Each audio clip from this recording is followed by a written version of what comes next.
I would like to remind you of the importance of the challenge that inculturating the faith places on consecrated life. How much good it would do for us to discover that unity is not uniformity, but a multifaceted harmony. And let's not forget that it is the Holy Spirit who creates harmony, a pluriform harmony, allowing us to accept differences and appreciate particularities in the spirit of a healthy and open interculturality. And this is from Pope Francis.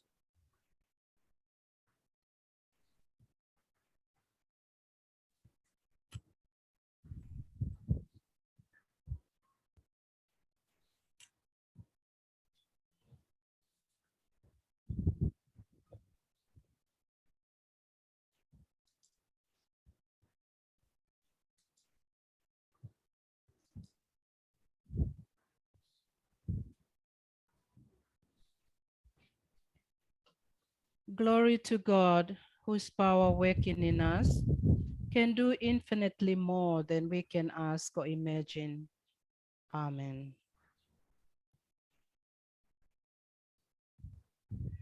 We welcome Father Pernia. So good afternoon, everyone, or good morning. First of all, I'd like to thank you for this opportunity to share a reflection on interculturality. I'd like to share my screen now.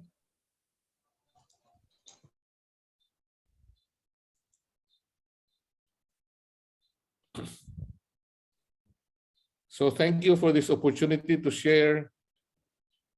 I'm sorry, this is the, I'm sorry.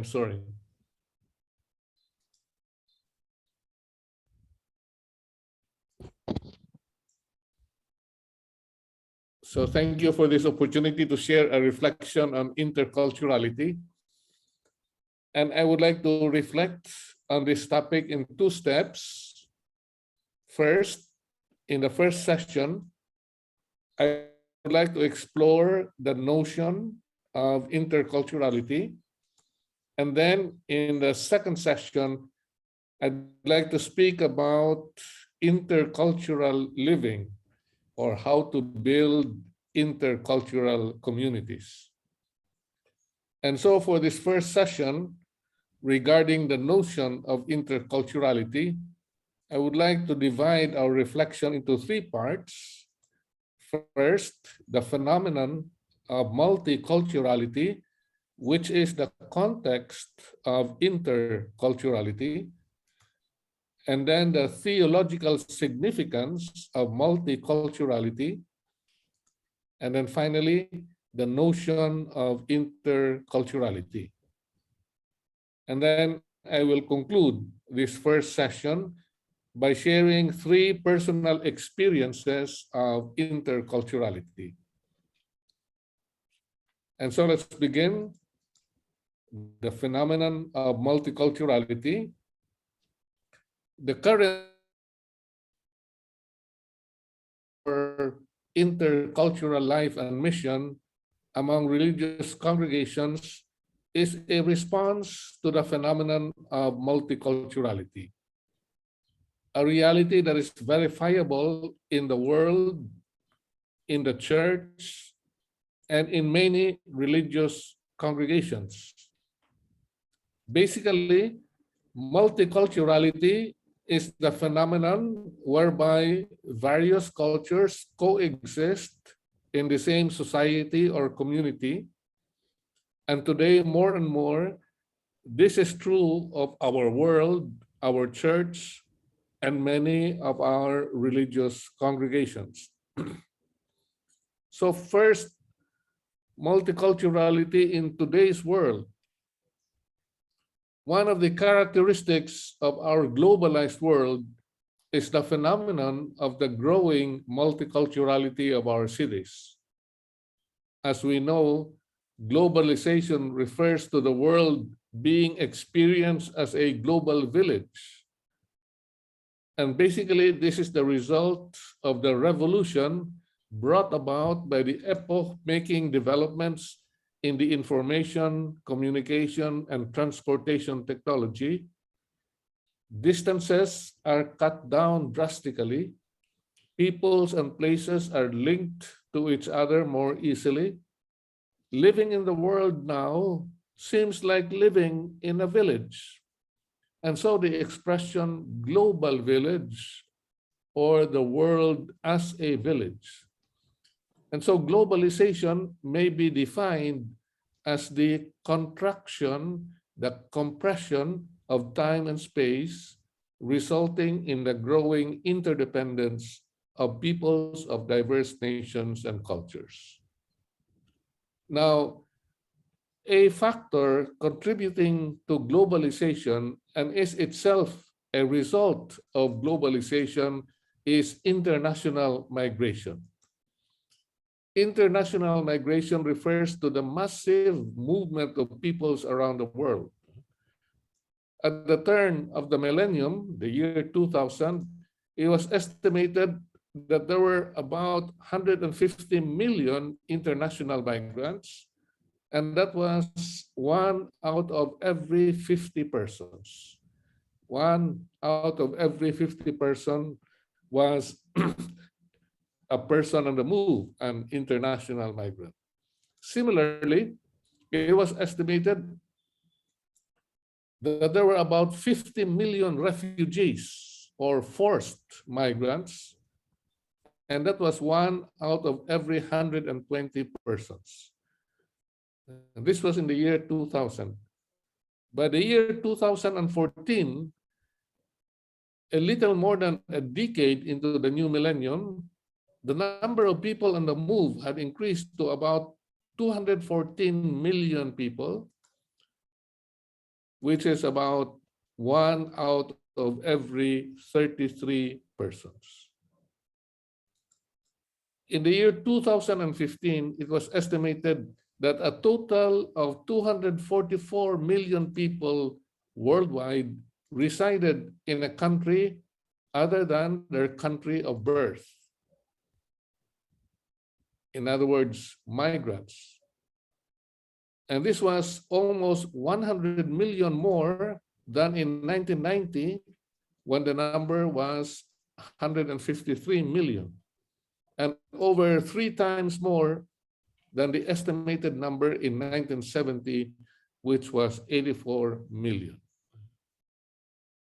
Now, while migration is an age-old phenomenon, the global nature of migration in our age is what gives it a particular prominence. More people today choose or are forced to migrate than ever before, and they are traveling to an increasing number of countries. International migrants come from all over the world and travel to all parts of the world. As a result, people... Okay? Are we okay? Are we okay? Kindly mute yourselves, please.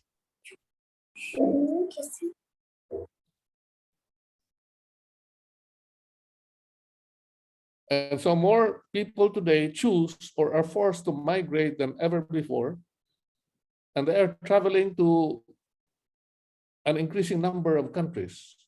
International migrants come from all over the world and travel to all parts of the world.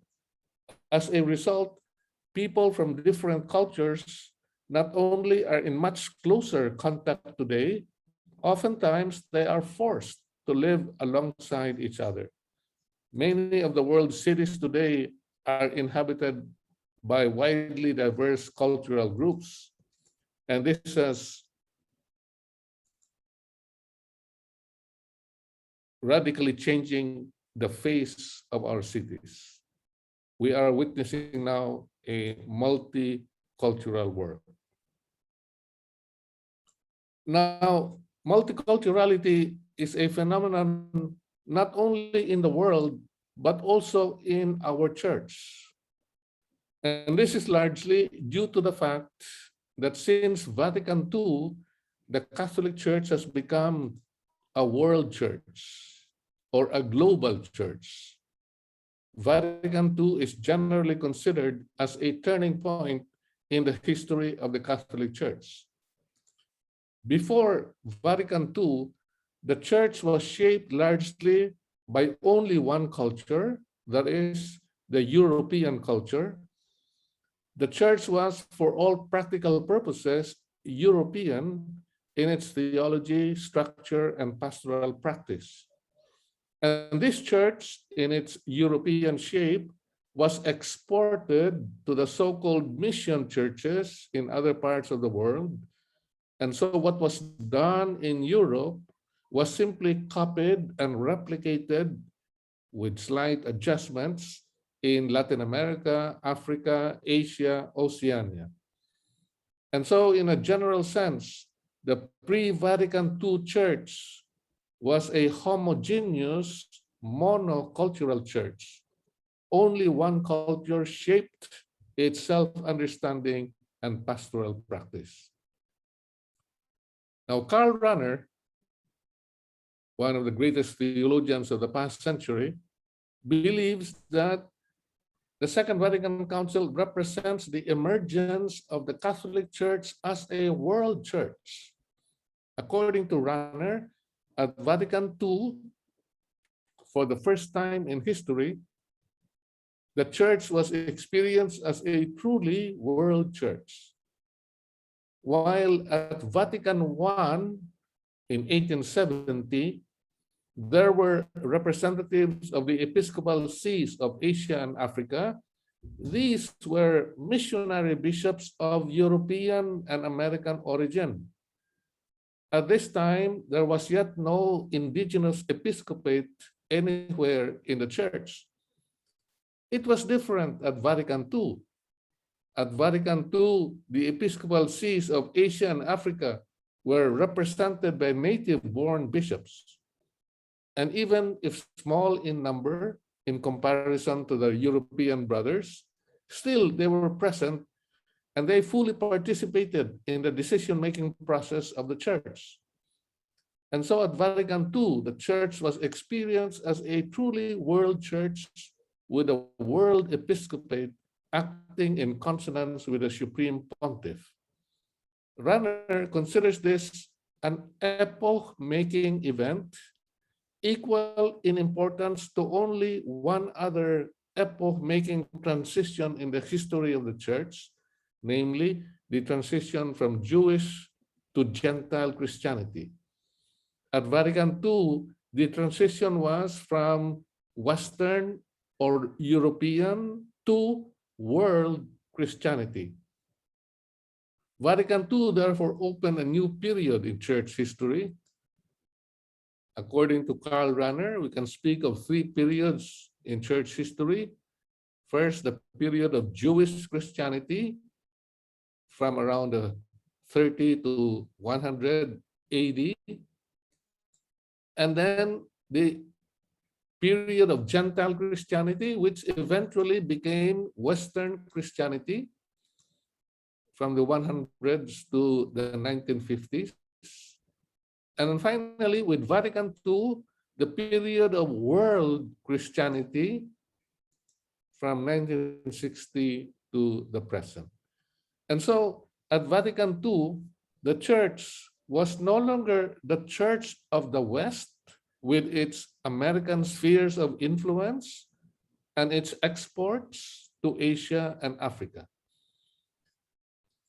And so Vatican II, in a certain sense, can be regarded as a de-Westernization of the church.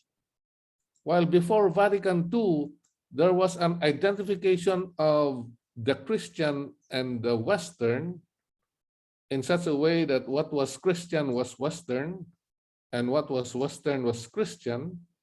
With Vatican II, this identification was broken such that today we speak of a post-Christian West as much as of a post-Western Christianity. Now, this entails that the Catholic Church has become a polycentric church. Polycentric meaning many centers. Europe is no longer its exclusive center. Other centers are emerging: Latin America, Asia, Oceania, Africa. And one expression of this polycentricity of the church is the formation of the regional or continental conference of bishops. As we know, FABC, Federation of Asian Bishops' Conferences, for Asia and Oceania, SALAM, Conferencia Episcopal Latinoamericana, for Latin America and the Caribbean, SECAM, Symposium of Episcopal Conferences in Africa and Madagascar, for Africa and Madagascar, and CCEE, or the Concilium Conferentiarum Episcoporum Europae for Europe, the whole of Europe. Now, for the European Union, we have the COMECE, the Commission of Episcopal Conferences of the European Union. In other words, the church has become polycentric, many centers. Europe is no longer its exclusive center. And so we are witnessing a church that has moved from being a European church, monocultural, to a world church and a multicultural church. So the church is shaped no longer only by the European culture. As multicultural, the church is also now shaped by Latin American, African, Asian, Oceanian cultures. So multiculturality, a reality not just in the world, but also in the church. But not only that, multiculturality is also a phenomenon in many religious congregations. As a reality in religious congregations, multiculturality is not exactly a novelty. It has been there since some religious congregations became international in membership. On this point, I think the following observations can be made. First, multiculturality in religious congregations has to do with the cultural diversity of the origin of their members. Now, exactly how many nationalities make for true internationality, or what is the minimum number of nationalities which allows for genuine internationality, or how many diverse cultures are acceptable or allowable? Well, these are open questions which a religious congregation will need to discern. And perhaps more important than the number of nationalities is the diversity of nationalities. For instance, 5 nationalities from 4 continents may be more challenging than 10 nationalities from just 1 continent. And so not so much the number of nationalities, but particularly the diversity of nationalities. Secondly, there are different ways by which religious congregations may be described as international or multicultural. Often, this depends on the way congregations are organized and on the norms and practices that govern their life and mission. For instance, one congregation may be international in membership worldwide, but culturally homogeneous in membership on the province or community level. Another congregation may be international in its membership both on the worldwide level as well as on the province or community level. And then thirdly, the motivations for internationality may also vary. Some are international by design, by choice. That is, internationality is part of their foundational charism and is therefore actively promoted in their life and mission.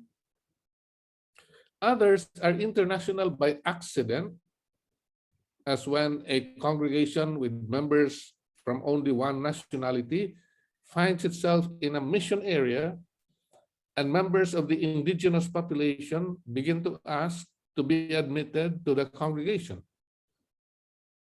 Still others are international by force, as when a congregation heretofore culturally homogeneous is forced to admit local vocations from a mission country due to the lack of vocations in the home country. And so the motivation for internationality in a religious congregation may vary. International by design or by choice, international by accident, or international by force. And so the fundamental experience in a situation of multiculturality is the encounter with the culturally other. Concretely, this means encountering or even living alongside the stranger, the foreigner, the alien, the one who is not like us, the one who is different from us. And so at the heart of multiculturality is the experience of cultural diversity and difference. Now, this situation raises a number of questions. For instance, what is our attitude to cultural diversity and difference? How do we deal with those who are culturally different from us? Is multiculturality something bad that we need to avoid or overcome? Or is it neither bad nor good? Or in other words, is it simply neutral so that we don't need to avoid it, but we can tolerate it? Or is it something positive in such a way that we need to welcome and embrace it? It is in this light that I wish now, in the second part, to speak about the theological significance of multiculturality, or the theological significance of our encounter with the culturally other. And this is that our encounter with the culturally other is an invitation to seek the other face of God. Our encounter with the culturally other, our experience of multiculturality, is an invitation to seek the other face of God. As we know, it is an ancient biblical belief which the Hebrew people constantly recalled, that God is not like us. God is always more than our thought of God, more than what we make of him. Again and again, the prophets of the Old Testament reminded the people that God is not an idol, the work of our hands and imagination. God is always stranger and less familiar than we think. God is the totally other. God is the radically new. In other words, God always has another face. And this other face of God is revealed to us when we are faced by the one who is different from us, by the one who is other than us.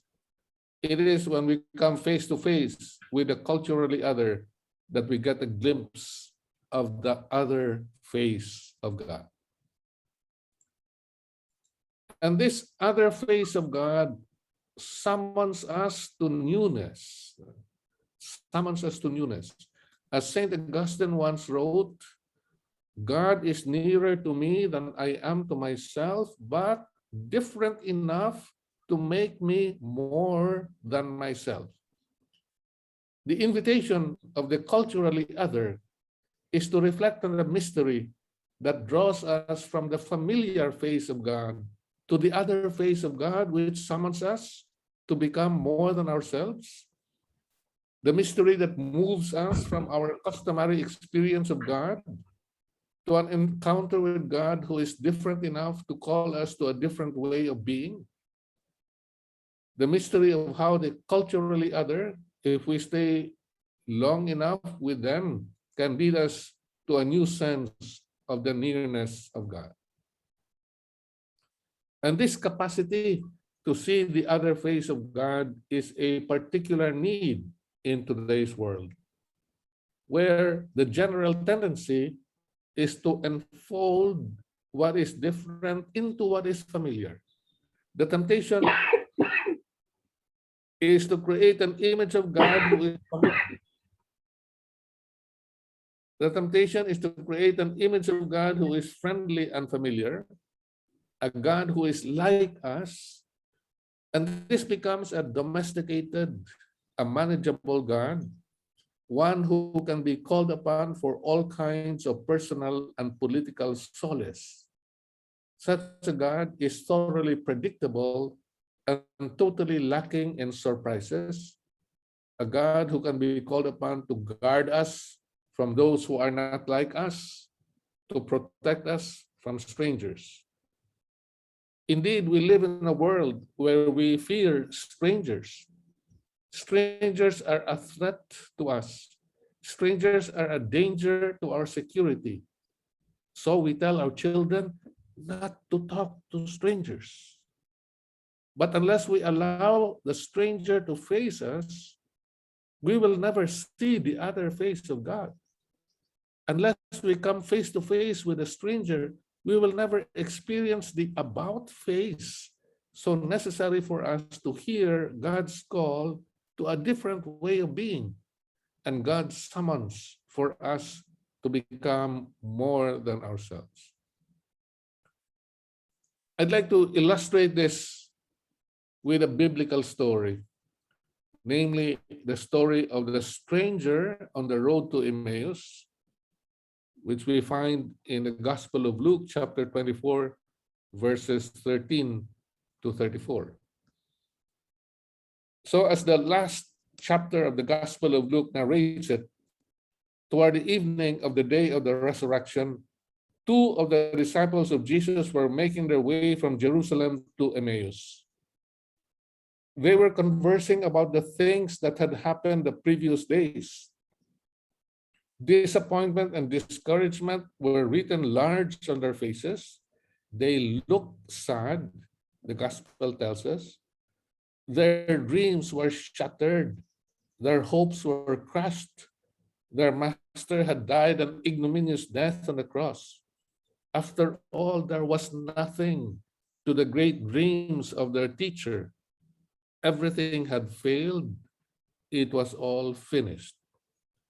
And so apparently they were going home, turning back to their former way of life. And then a stranger entered their lives. Are you the only stranger in Jerusalem who does not know the things that have taken place there in these days? And they welcomed the stranger and walked side by side with him on the road. And they allowed him to explain the scriptures to them. Imagine two Israelites allowing a stranger in Jerusalem, probably a non-Jew, to interpret the Hebrew scriptures to them. That would be like allowing a Muslim to explain to us Christians our Christian New Testament. A stranger interpreting to two Israelites the Hebrew scripture. And yet their hearts began to burn within them. And they invited the stranger into their home and shared a meal with him. And it was at table when they were face to face with him that their eyes were opened and they recognized the master.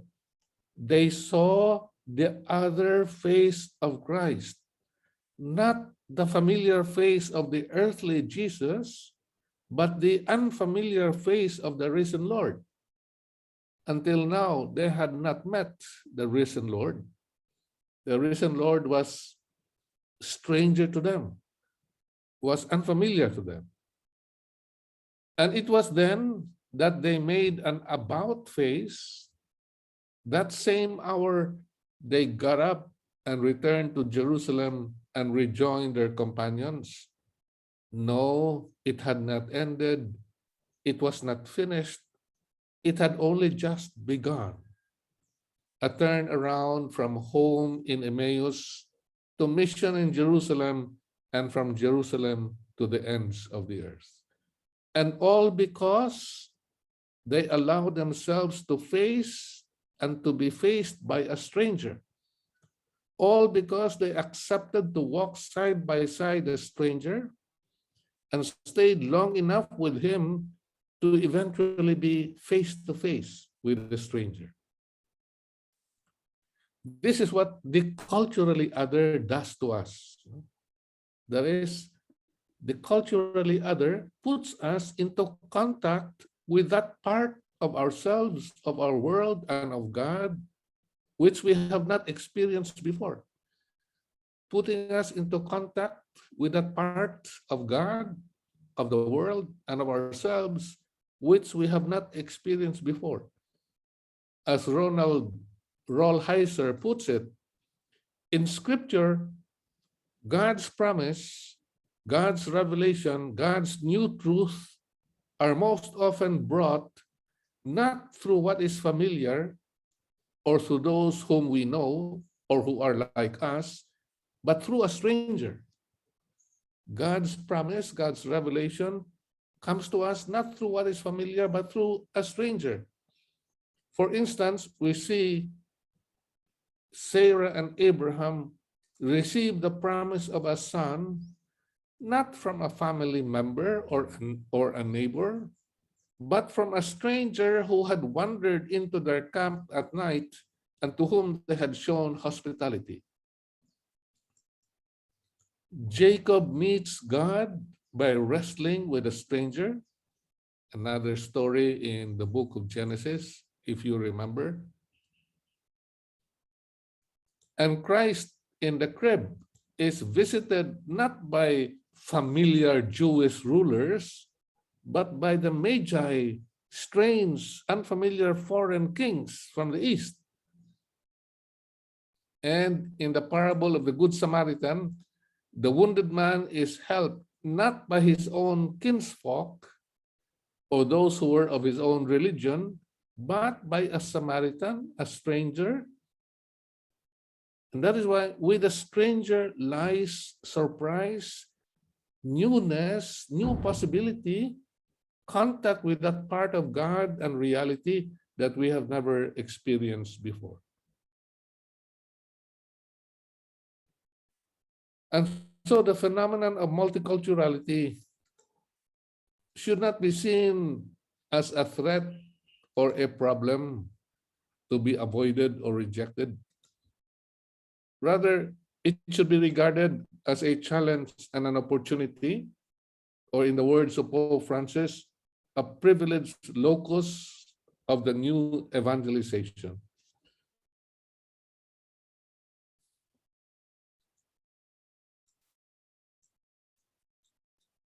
So not a threat or a danger to be avoided or rejected, but a challenge and an opportunity to be welcomed and embraced. Multiculturality, in fact, can be seen as the fruit of God's creative act, reflecting God's own being, because our God is not a solitary monad, but a koinonia of three divine persons, of three eternal subsistent relations. And so multiculturality can be regarded as a vestigium trinitatis, as a trace of the Trinity. And therefore, through the phenomenon of multiculturality, and in the faces of the culturally other, strangers, foreigners, aliens, migrants, refugees, displaced people, we have the opportunity to encounter the triune God. And so it is in the context of the phenomenon of multiculturality that the notion of interculturality has emerged. The notion of interculturality has emerged out of the phenomenon of multiculturality, which is its context. Engaging our diversity is the title of a recently published book on interculturality and the consecrated life today. In her introduction to the book, Sister Maria Simperman notes that the world in general is growing in terms of its diversity of cultures, races, nationalities, and religions. And she continues, we know that this diversity of cultures or multiculturality, that this diversity of cultures brings both opportunities and challenges. At a minimum, we can hope for civil tolerance in the midst of differences. This would already be a gift in many areas. However, Christians, particularly those in consecrated life, hope for much more. Going beyond surface level coexistence and civil tolerance, we strive for living and working interculturally, that is, building and maintaining mutually enriching and challenging relationships among all peoples. While the world in general responds to the phenomenon of multiculturality by hoping for tolerance, coexistence, Christians, particularly religious, respond to the phenomenon of multiculturality by working out interculturality, that is, building and maintaining mutually enriching and challenging relationships among all peoples. And so while the terms multiculturality and interculturality are closely related to each other, there is need, nevertheless, to see and understand their distinction. And the distinction, an important distinction between the terms multiculturality and interculturality can be expressed in the following way. The term multiculturality refers to a fact, to a reality that can be accessed by sociological studies. So a sociological fact, meaning the fact whereby several cultures coexist side by side each other in the same society or community, coexisting side by side each other. On the other hand, interculturality refers to an ideal or a goal, an ideal and a goal of faith-inspired communities, Christians and religious in particular, a theological ideal, therefore, whereby the different cultures in society or in the community are made to interact with each other so that they do not only coexist with each other, much less are in conflict with each other, but are made to enrich and transform each other.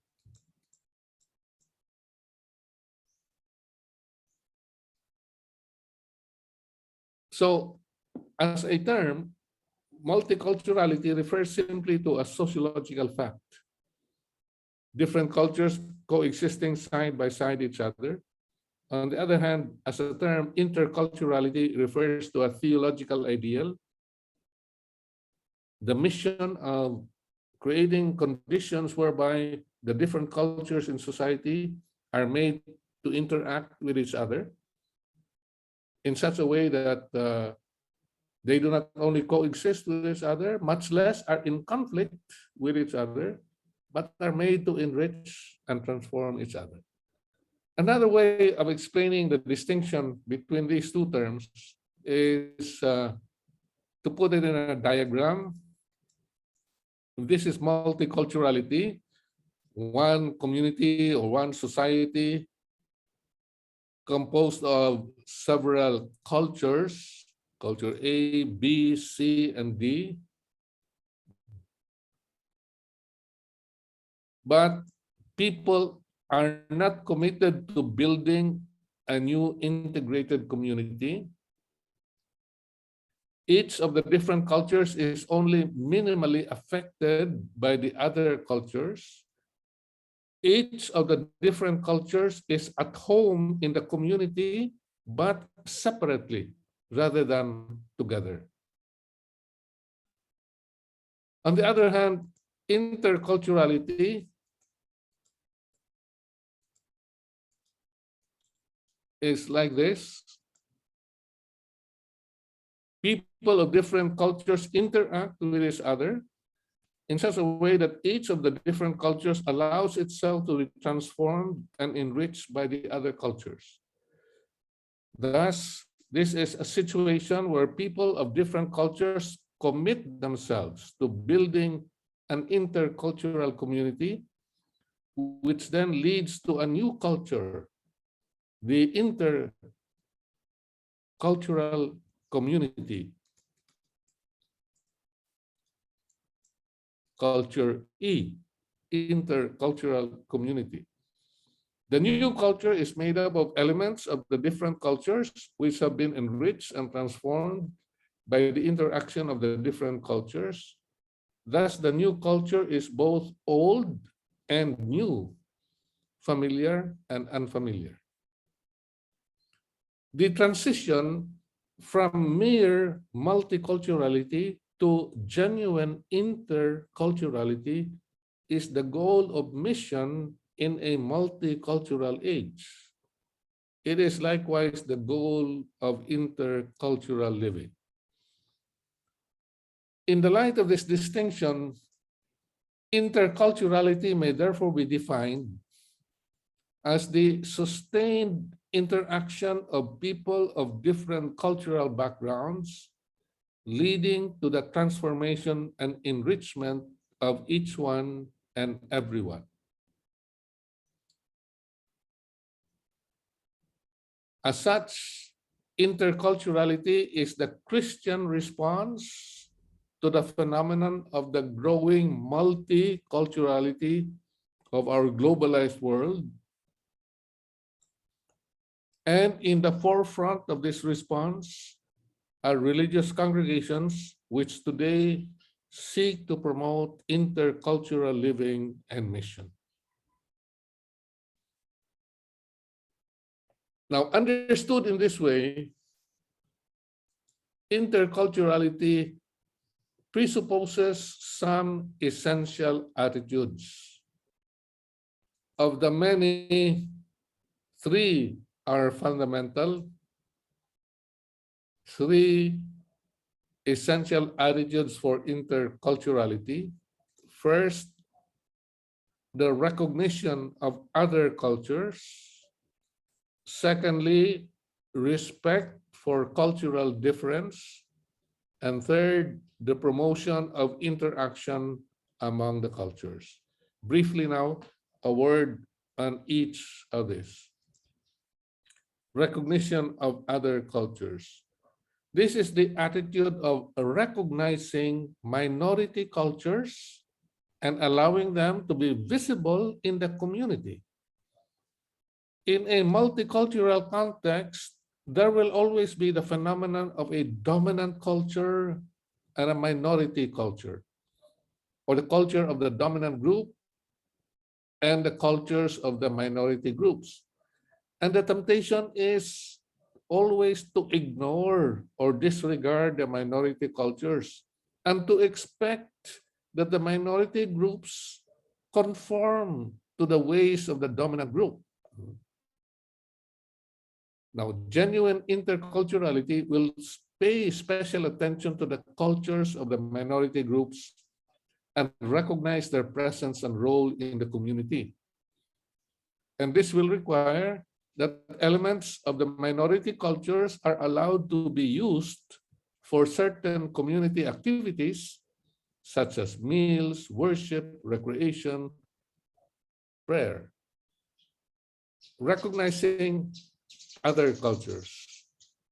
Secondly, respect for cultural difference.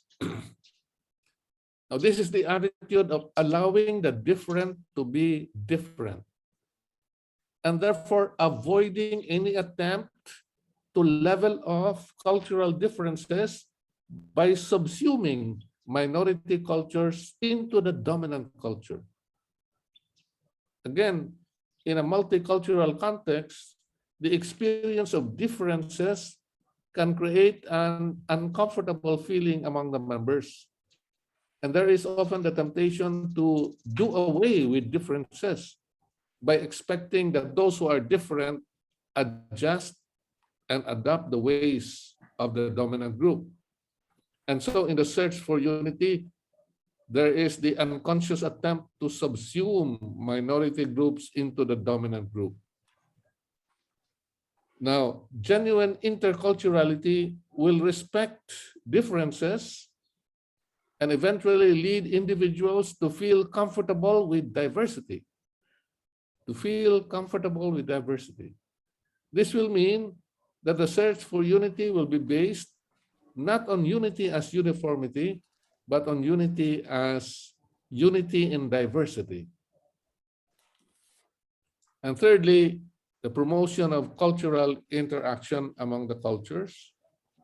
This is the attitude of actively creating a climate whereby the various cultures of the community can be made to interact with each other.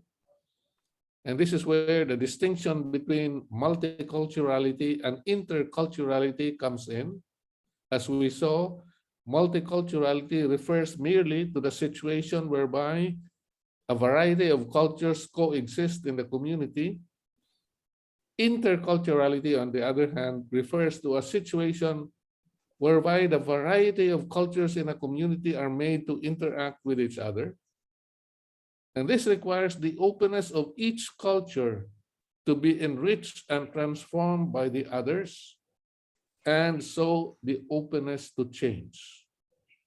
Healthy interaction among cultures is based on the confidence about the value of one's own culture and a sense of security that is not threatened by an encounter with difference and diversity.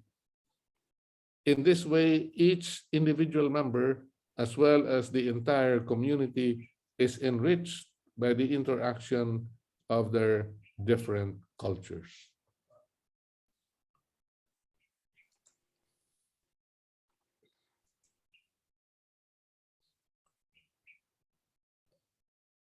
I would like now to conclude this first reflection by sharing three experiences of interculturality which I had during my time in Rome. The first experience was in Tamale in northern Ghana. I was there for the general visitation of our Ghana province, and part of my task was to preside at the blessing and inauguration of our Common Formation Center in Tamale, northern Ghana. You see, in Africa, our congregation had decided to adopt the approach of a common formation program. And this means that instead of each province or country having its own theological formation house, common formation centers would be established in 3-4 locations where candidates from different countries and cultures would come to live and study together. This was the idea of a common formation center, the idea of a common formation program. And in Africa, we started the first Common Formation Center in Nairobi, in Kenya. To this formation center, candidates coming from Ghana, Congo, Liberia, Madagascar, Mozambique, Angola, etc., would stay together and live together, study together. Now, we were starting at this time the second Common Formation Center in Africa, and this was in Tamale in northern Ghana. And during the homily in the inauguration, I tried to explain the vision behind the Common Formation program. And I was saying that the program envisions a formation community which trains future missionaries originating from different nations of Africa and beyond, and destined for different nations in Africa and beyond Africa. Here, candidates will learn to grow in their common missionary calling. Here, they will learn to appreciate their own cultures and respect those of others. Here, they will learn what it means to cross over to other cultures and to understand other religions. Now, after the blessing, at the reception, one of the bishops, there were 4 bishops who attended the inauguration. One of the bishops who was in attendance gave a short talk, and referring to my homily, he said that it was quite prophetic of us to start a common formation program precisely in the place where only a few months before, 35,000 people lost their lives because of an ethnic conflict and a tribal war. This was in northern Ghana, Tamale. A few months before we started a Common Formation program, Common Formation Center, there was this tribal war between the Dagombas and the Konkombas, and 35,000 people perished. And the bishop saw this. He said, while people are fighting each other in a tribal war, you are starting a Common Formation Center where you bring together people of different cultures and from different countries. And I thought this was a very profound and powerful witness of interculturality. The second experience was in Chicago in the USA. I was also there for the visitation of our Chicago province.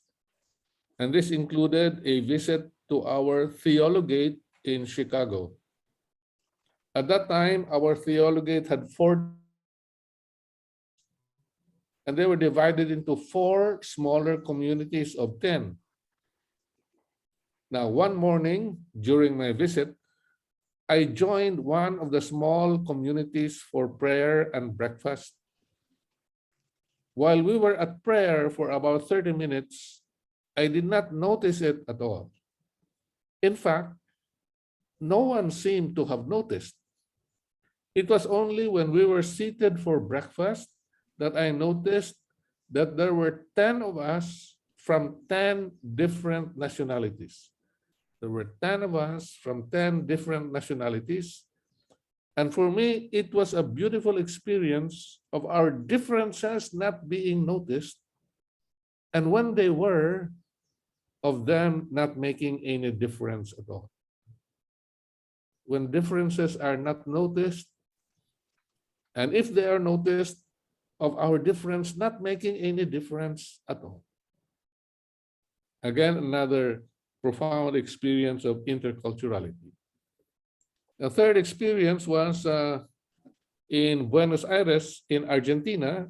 I went there to visit our province, and in Buenos Aires, our congregation has a big school known as Colegio Guadalupe. I went to visit our school, and I was accompanied by the vice provincial and the school chaplain, and I was received at the school by the school director together with a group of lay teachers. After the reception, we had a meeting with the teachers, with the lay teachers, and during our meeting, one of them suddenly asked, "How do you do it? How do you do it?" Now, we were caught by surprise with the question. And so the teacher pointed out, "You see, you are 4 SVDs, and each one of you comes not just from 4 different countries, but also from 4 different continents." And indeed, that was so.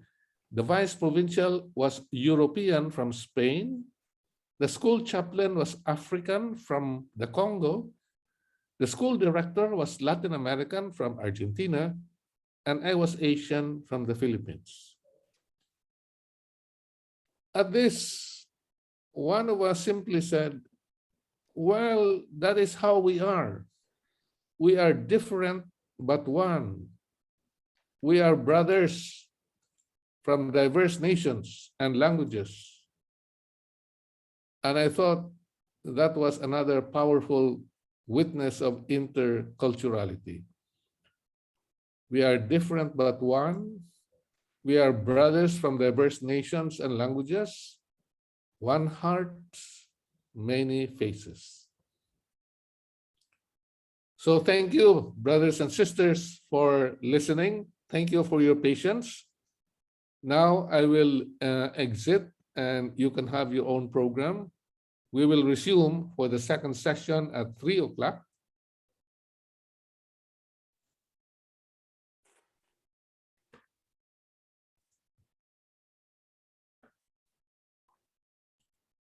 Thank you, Father Pernia. With this time, the 30 minutes that we have, could you have 10 minutes for your individual reflection? And then the other 20 minutes, you will go into your breakout rooms. And I will give you the questions that will help you for this time of your reflection. So one of the questions could be, what was meaningful for you in this first presentation?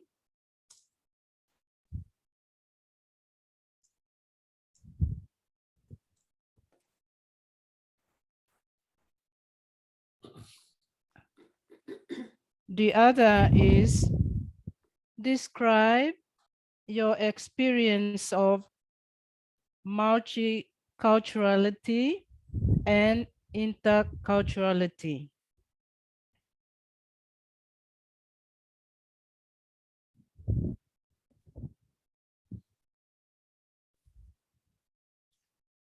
Sister. Yes. Can I add one more question? Sure, by all means. Maybe another question would be, what is your deepest experience of interculturality? Has it been negative, limiting, or has it been positive, enriching? So what has been your most profound experience of interculturality? Was it negative or was it positive? Thank you so much. Thank you.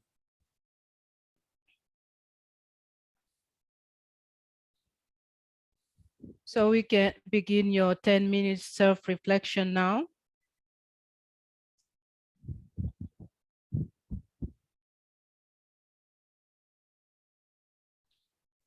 Ben.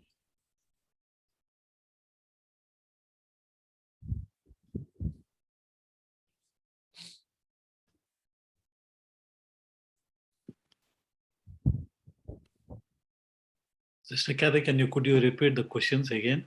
Yes. The first were from Father Pernia? No. Your 2 questions, sister. Mine, okay. What was meaningful for you in the presentation?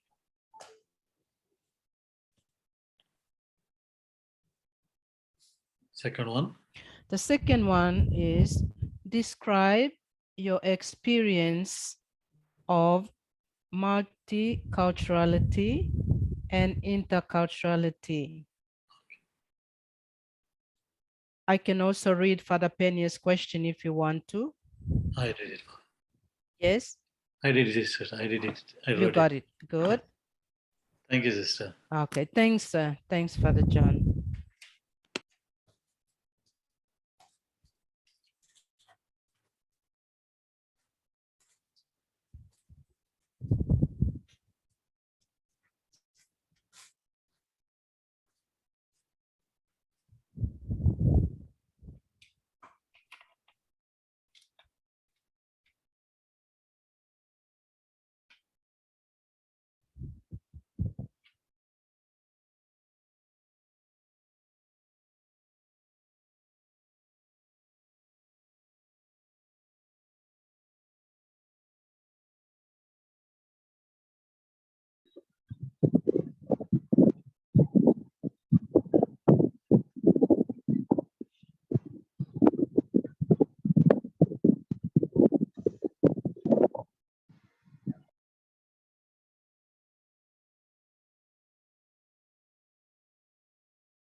Thank you.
Okay, shall I begin? Yes, thank you, Father. Yes, Father. Okay, this second session will be about intercultural living or creating an intercultural community, building intercultural communities in a multicultural world. As we can see, a necessary implication of multiculturality is the experience of cultural diversity and difference. And therefore, the crucial question for intercultural living or for intercultural communities is, what is our attitude toward diversity? What is our response to cultural diversities? How do we deal with the one who is culturally different from us? Generally, there are two basic responses to diversity or difference: exclusion and inclusion. Confronted with someone different from us, what do we do? Do we exclude him or her? Or do we include him or her? Now, exclusion is based on the attitude known as ethnocentrism, while inclusion is based on the opposite of ethnocentrism, which is ethno-relativism. Now, aiming at intercultural living is therefore a matter of moving from ethnocentrism to ethno-relativism. Less exclusive and more inclusive. Now, in this context, some scholars and thinkers have undertaken studies and reflections on how to respond to cultural diversity and how to cope with multiculturality.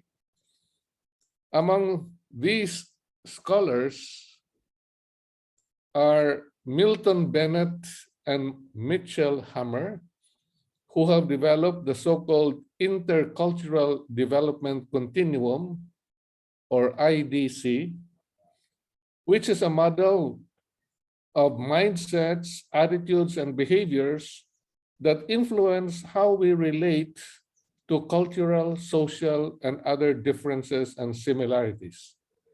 Overall, there are 5 mindsets. The first two, that's okay.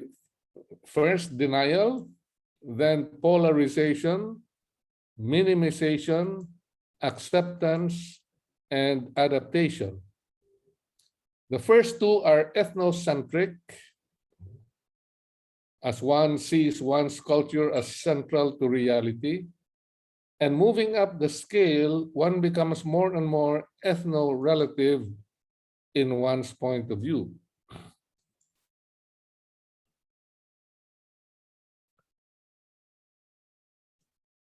One way of explaining these 5 mindsets is to say that denial misses the difference polarization judges negatively difference, minimization de-emphasizes difference, acceptance deeply comprehends difference, adaptation bridges across difference.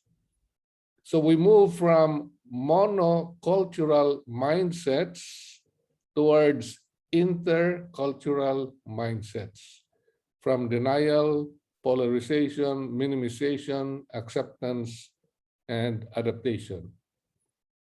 Another way of seeing this is to say that denial, diversity feels ignored, polarization, diversity feels uncomfortable, minimization, diversity feels unheard, acceptance, diversity feels understood, adaptation, diversity feels valued and involved. Again, a movement from a monocultural mindset to an intercultural mindset. Still, another way of looking at this is to say that denial, difference does not exist, uncomfortable with difference. Polarization defends one's own worldview, sees the world as us and them. Minimization plays down differences, focuses on similarities. Acceptance recognizes and values differences, but may not know what to do beyond that. And adaptation is capable of taking the other's point of view and communicating and behaving accordingly. Again, a movement from a monocultural, ethnocentric view to a multicultural, intercultural, ethno-relative view. So, in other words, the denial and polarization mindsets are monocultural and ethnocentric in their orientation and reflect the view that one's own culture is central to reality. The mindset's acceptance and adaptation represent a greater capability of shifting perspective and adapt contexts. They are ethno-relative and intercultural mindsets. Individuals with an acceptance and adaptation mindset understand that one's own cultural patterns are not any more central to reality than any other culture. In between the monocultural and intercultural mindsets is the transitional orientation of minimization. It is not monocultural in its capability, but it's not also fully intercultural yet in its recognition of deeper patterns of cultural difference and the ability to appropriately respond to these differences. So as an individual hones his or her intercultural skills, the individual moves further up the scale. As the person moves from denial to polarization, the person acquires an awareness of difference between cultures. As the person moves from polarization to minimization, the person's negative judgments are softened and the person is introduced to similarities between cultures. And then as a person moves from minimization to acceptance, the person starts understanding the importance of intercultural difference. And finally, as a person moves to acceptance, from acceptance to adaptation, he or she begins to explore the other cultures and develops empathy toward the other culture. Now, a simpler and more popular presentation of this topic of moving from ethnocentrism to ethno-relativism is the work of Eric Law, consultant on issues of interculturality in the United States and in Canada.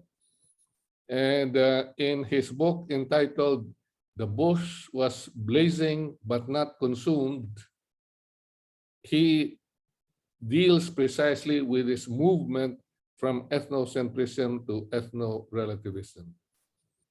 So according to Eric Law, there are, as mentioned earlier, two basic responses or reactions to diversity or difference: exclusion and inclusion. Exclusion is based on the attitude of ethnocentrism, and inclusion is based on the opposite, which is ethno-relativism. Transitioning, moving from mere multiculturality to genuine interculturality requires moving from ethnocentrism to ethno-relativism. So let's take a look at both exclusion and ethnocentrism and inclusion and ethno-relativism following this book by Eric Law. So first of all, exclusion and ethnocentrism, the first possible response to diversity. Now, our instinctive response to difference is exclusion. Instinctive response to difference is exclusion. We normally tend instinctively to exclude others just because they are different. Generally, we have a yearning for stability and the familiar. By excluding those who are different, we don't have to work so hard to interact with new faces, with foreign backgrounds and histories.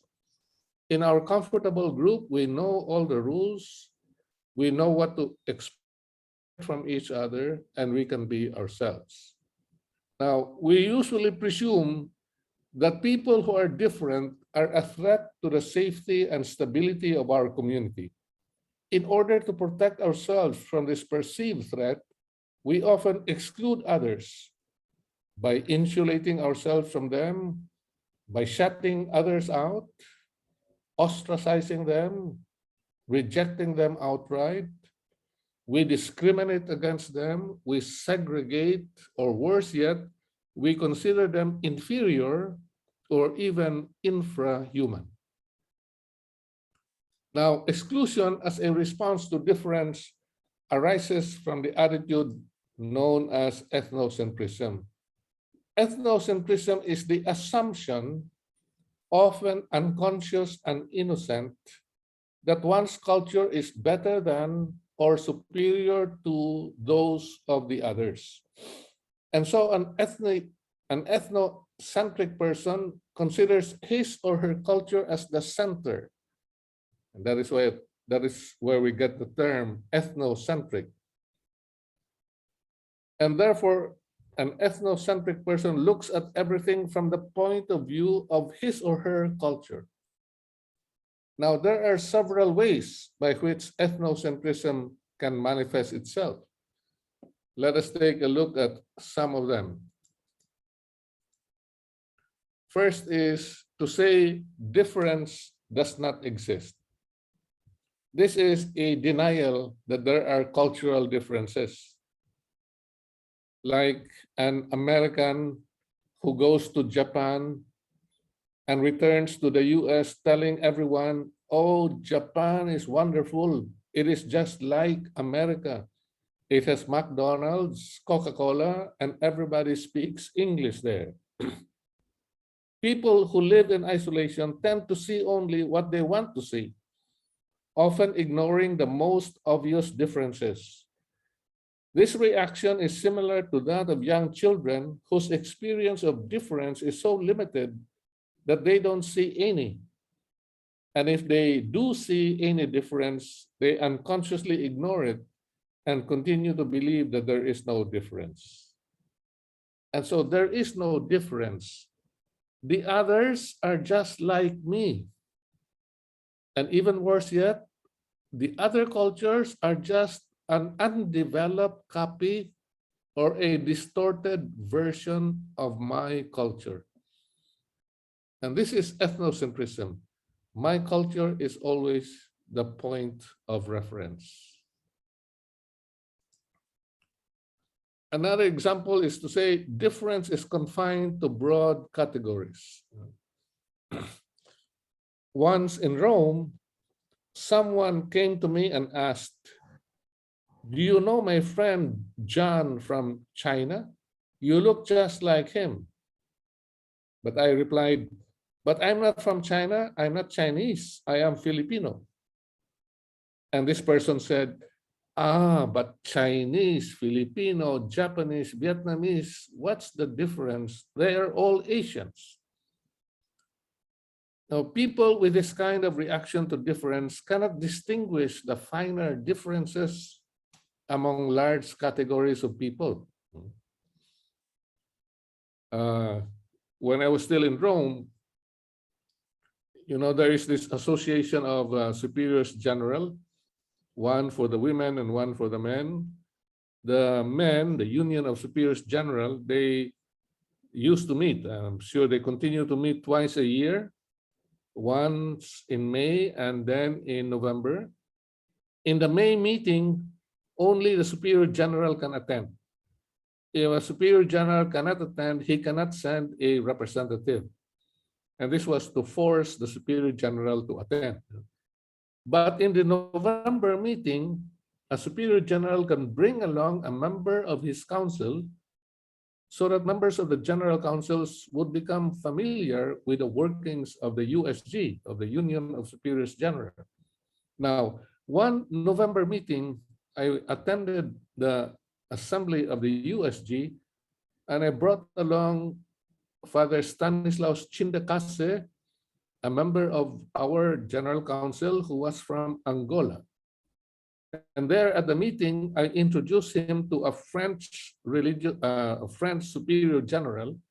And I say, "Father, this is Father Stanislaus Chindacase from Angola." And then the Superior General from France said, "Oh, welcome.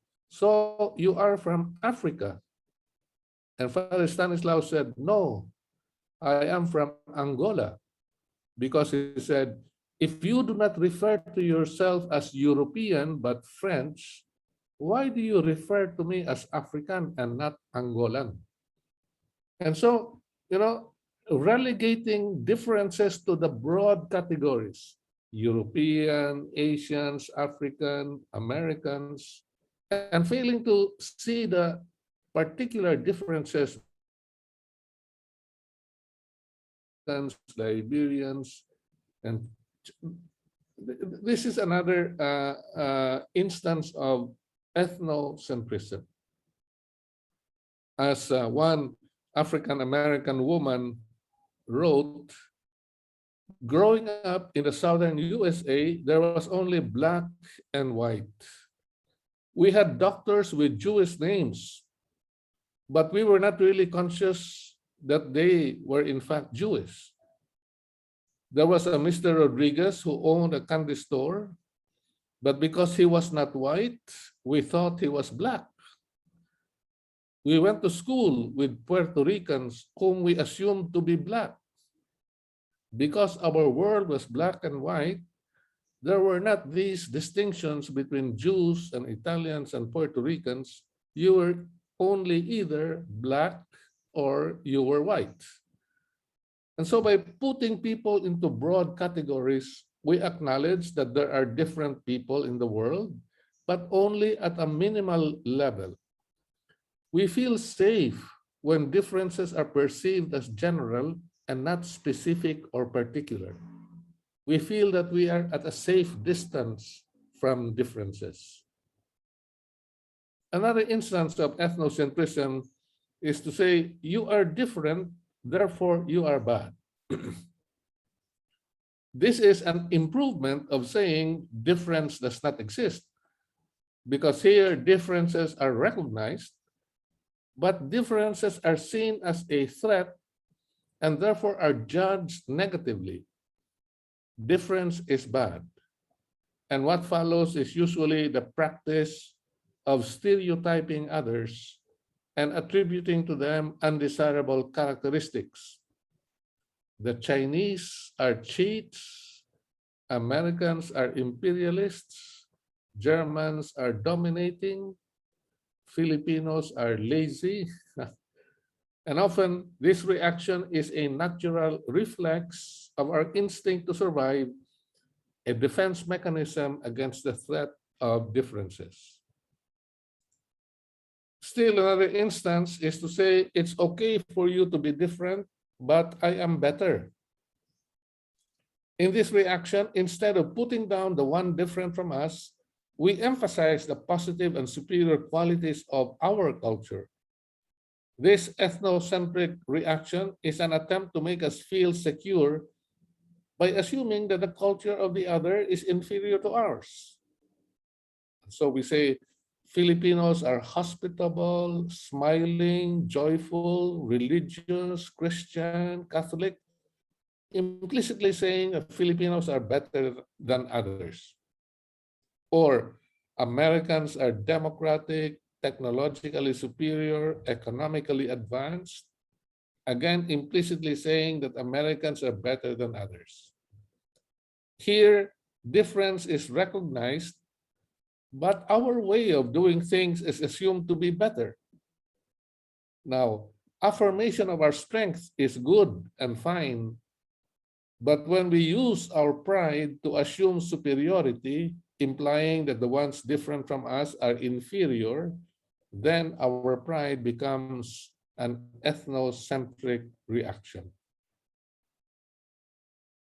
Another instance is to say, I am different, therefore I am bad, and you are good. And this ethnocentric response is the reverse of the previous two responses. People in this state denigrate themselves and their own culture in order to try to fit into the mainstream culture. This is a typical reaction of immigrants trying to make it in the new country, trying to make it in the new culture, and so they become more American than the Americans. They become more European than the Europeans, more Roman than the Romans. They assume the dominant cultural group's attitude and sense of superiority by putting down their own cultural values. For instance, a Filipino American in the US would consider everything Filipino to be bad.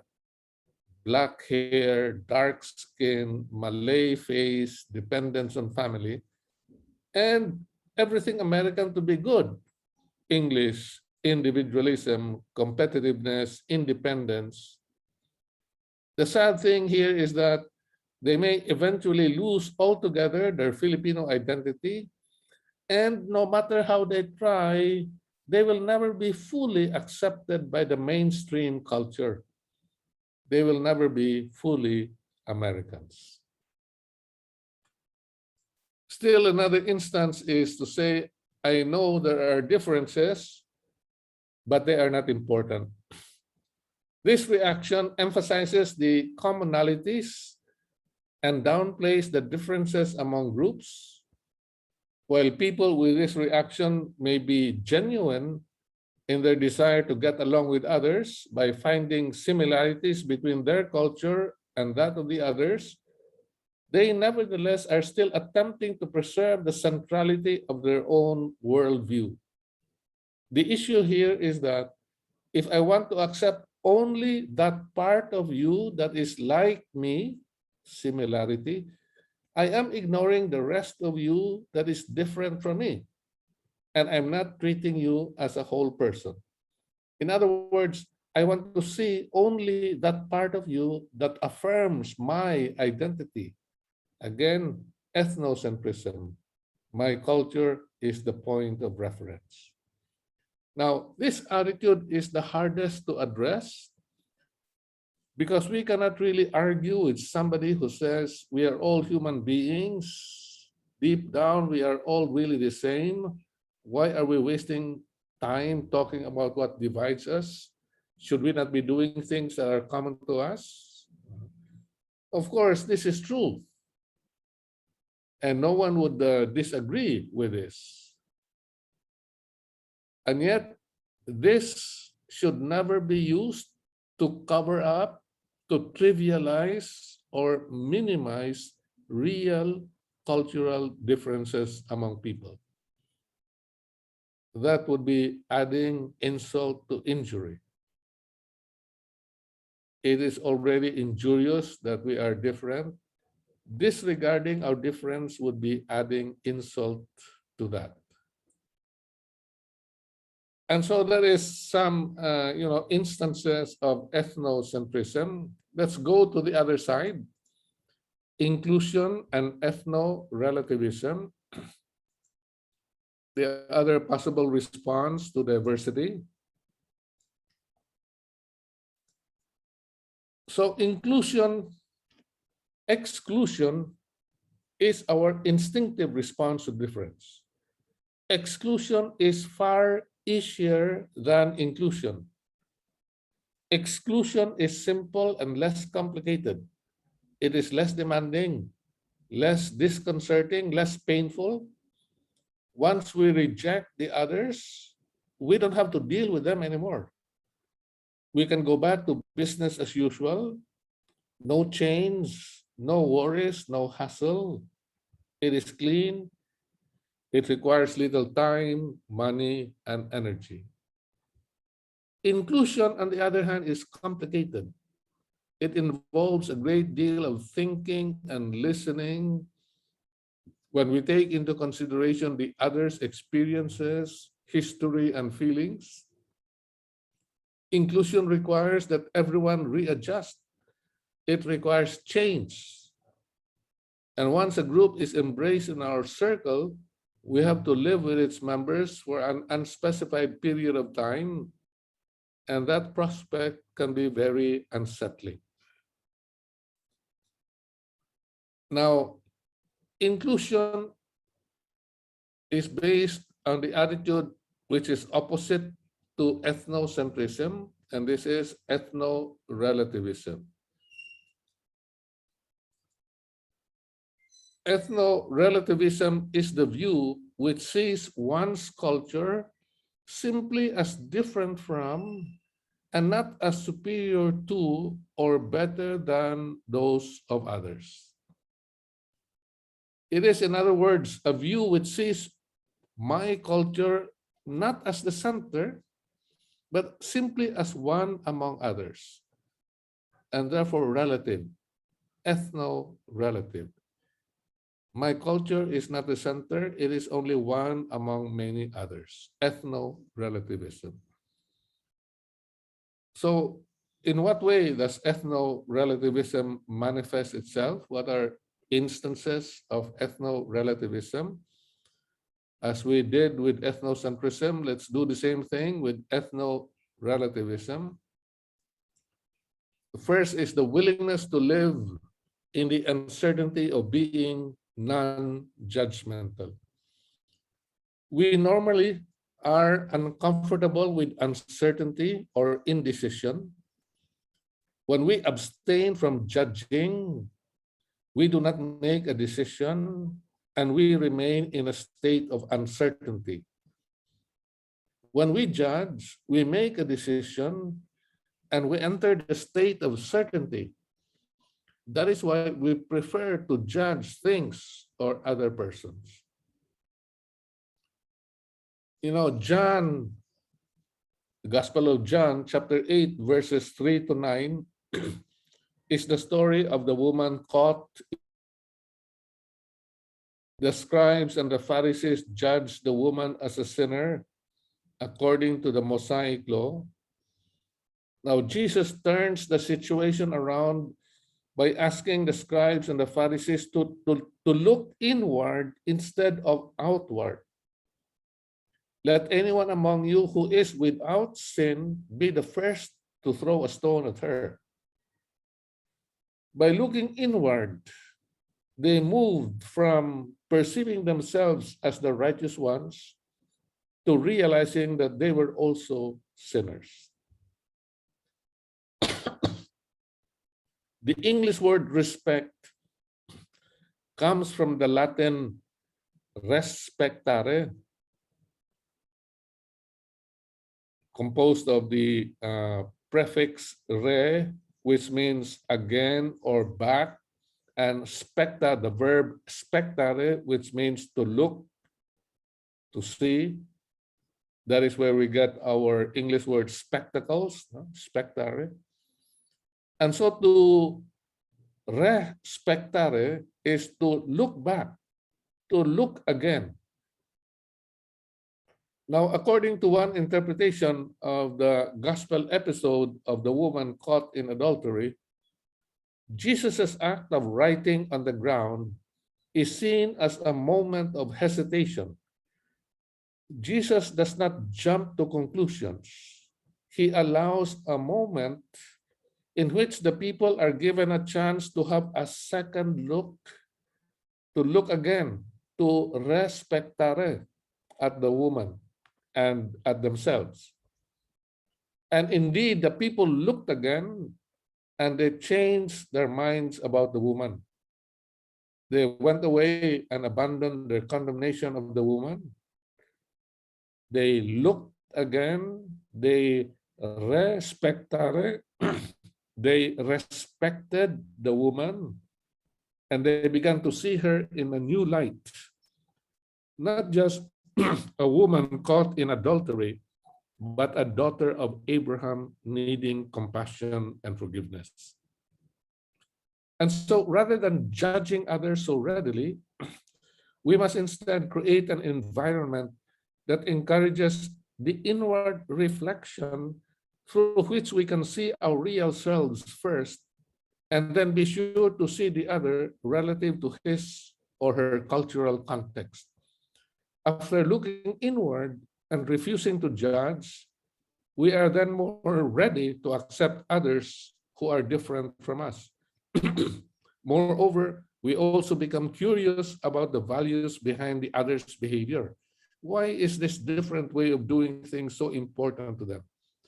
And then we dispose ourselves to learn about the other's culture and the other's cultural values. So willingness to live in the uncertainty of being non-judgmental. Second is learning to be interpathic with those who are different.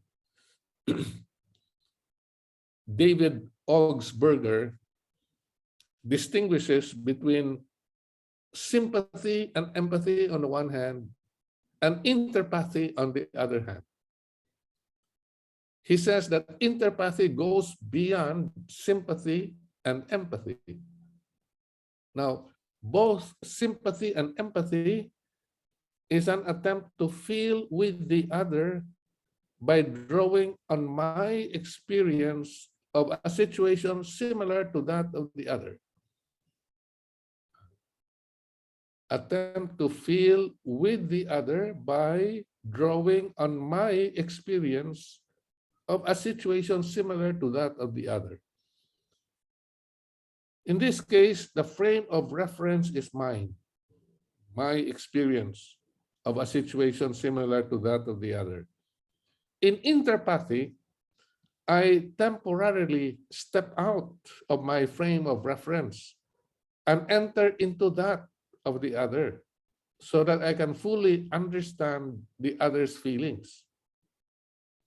I accept and embrace what is truly the other's and not see the other from my frame of reference. The best illustration of interpathy is the incarnation.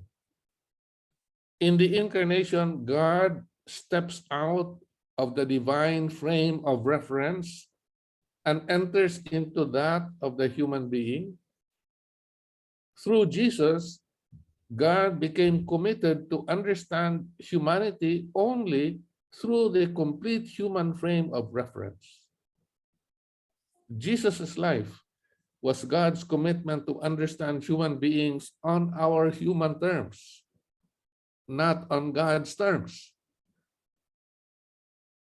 If God had not done this, if God had related to us according to his divine frame of reference, then we are all doomed.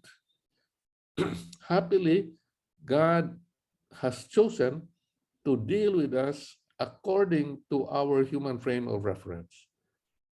Through Jesus, God stepped out of the divine and entered into the human experience totally and completely. So interpathy is similar to what Matthew Fox calls compassion. That is to say, compassion is not just knowing about the suffering and pain of the other, but knowing the pain and the suffering of the other, entering into it, sharing it, tasting it insofar as that is possible.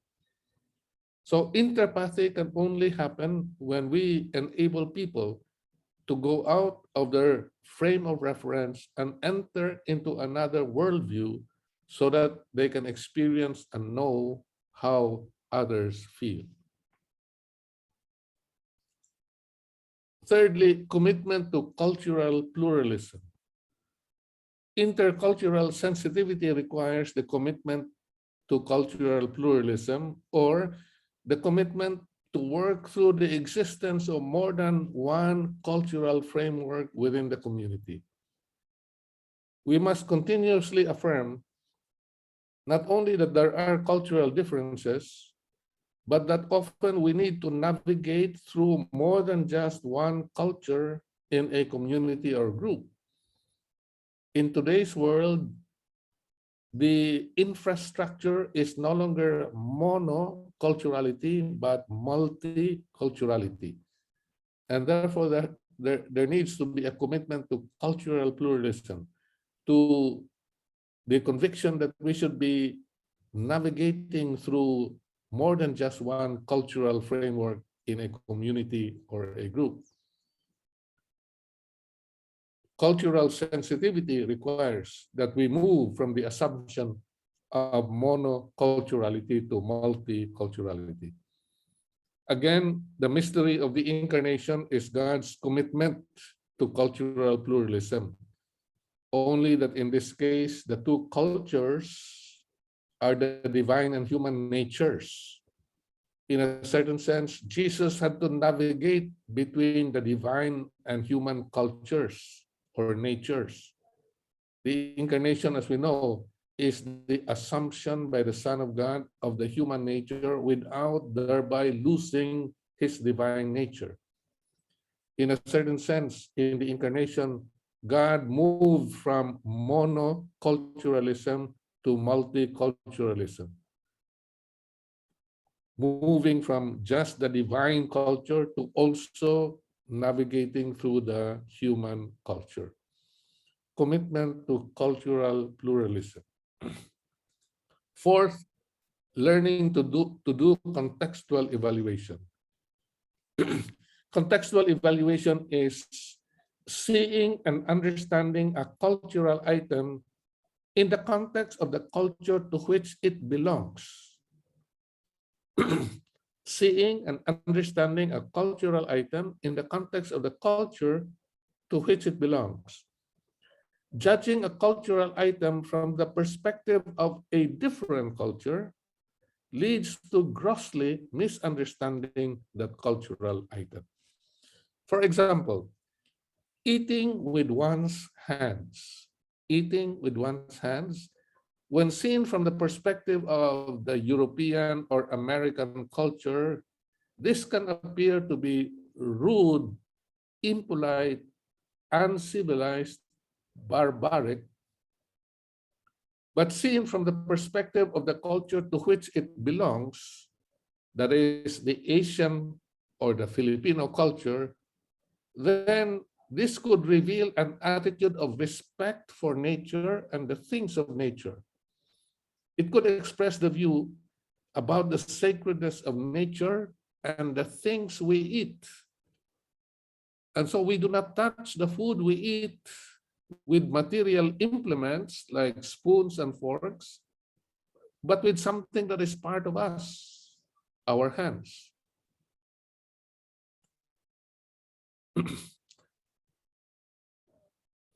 I hope you don't mind if I share an experience. Father Kaloy, Filipino SVD.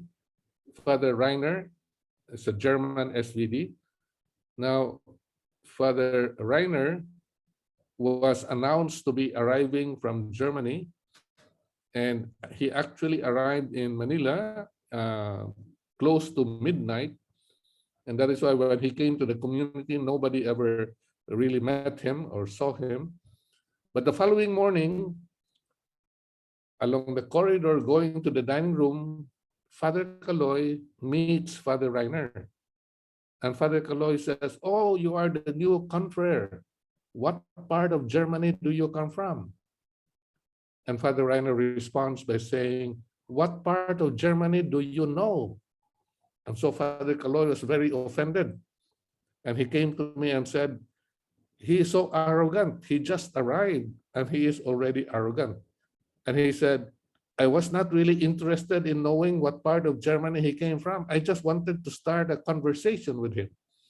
In the Philippines, we start a conversation by saying, "Where are you from?" Or "Where are you coming from today?" Or, "Where are you going?" So, like we are in the dining room and somebody arrives late. Everybody says, "Oh, where are you coming from?" It's really a way of saying, "Oh, come in, join us." Or in the dining room, somebody stands up to leave early, and we say, where are you going?" That we are not really interested where he is going, but we just want to say, "Oh, be safe and have a good time." But the context, the German was not aware of the context, but also the Filipino was not aware of the context of the German. Uh, among the Germans, accuracy is a value. Accuracy, to be accurate. Genau so. And so for Father Rainer, before I can tell you what part of Germany I come from, I have to know what part of Germany you know. So the German wanted to be accurate. The Filipino wanted to be pleasant, wanted to be kind, wanted to be welcoming. And so there was a clash of cultures because there was the failure to understand the context, and therefore the need to do contextual evaluation, understanding a cultural item in the context of the culture to which it belongs. So we must continuously affirm not only that there are cultural differences, but that these differences must always be understood totally within the context of the relevant culture. Contextual evaluation is the ability to analyze and evaluate situations relative to the different cultural contexts. And finally, living the spirituality of creative marginality. You see, if we practice interpathy, cultural pluralism, contextual evaluation regularly for a long period of time, we may begin to feel marginalized. When differences are constantly integrated into our worldview, we may feel that we can no longer identify with any specific culture. We face the danger of not belonging to any one specific cultural group, and we may feel that we belong rather to the in-between or to the third space. This is the marginality that can come from ethno-relativism. And this can happen especially to persons who grow up in multicultural households or who spend a major part of their lives immersed in another culture. So I was in this workshop with a group of sisters, and among them was a sister who had been a missionary in Japan for 40 years. And this sister was complaining that her other sisters did not appreciate the fact that she had a difficulty of deciding whether she was reacting according to her Filipino culture or according to the Japanese culture that she had acquired. And she herself said, sometimes I do not understand myself. Sometimes I react as a Filipina, other times I react as a Japanese. And this is really the marginality, the marginalization that can come from ethno-relativism. And yet these persons need to be appreciated and supported, because these persons can become a major force in enabling the church to move toward becoming a truly intercultural ethno-relative church. Their unique gift needs to be recognized, that of living in the in-between, because it is a gift that could be used to constructively mediate between different cultural groups. I'm sure that that sister would have been a perfectly good person to mediate between the differences between the Filipino and the Japanese cultures. And then there is something to be said about the spirituality of the marginalized. That is the spirituality of those who do not belong. Many important figures in the Bible were in some way marginalized people. Abraham and Sarah and the generations after them up to Joseph were sojourners. They were settlers, they were not natives. They did not belong originally to the place. Moses started out in Egypt and found himself between the enslaved Israelites and Pharaoh. Paul was a devout Jew who persecuted Christians and later discovered Christianity himself. Jesus was very often in the company of marginal people, and he himself was marginal in that he lived between the realms of the divine and the human. So, ethno-relativism. So, I'd like to conclude now. Confronted by the phenomenon of diversity and differences, how do we react? What is our response? Do we take the easy way of exclusion, or do we take the more complicated way of inclusion? For us, followers of Jesus, there is really no choice. There is only one way, that of inclusion, because the Christian ethos is one of inclusion rather than of exclusion. And therefore, allow me to conclude by sharing a reflection on the devastating effects of the failure to move from exclusion to inclusion. In a certain sense, the three worst crimes against humanity, namely slavery, the Holocaust, and apartheid, were crimes of exclusion.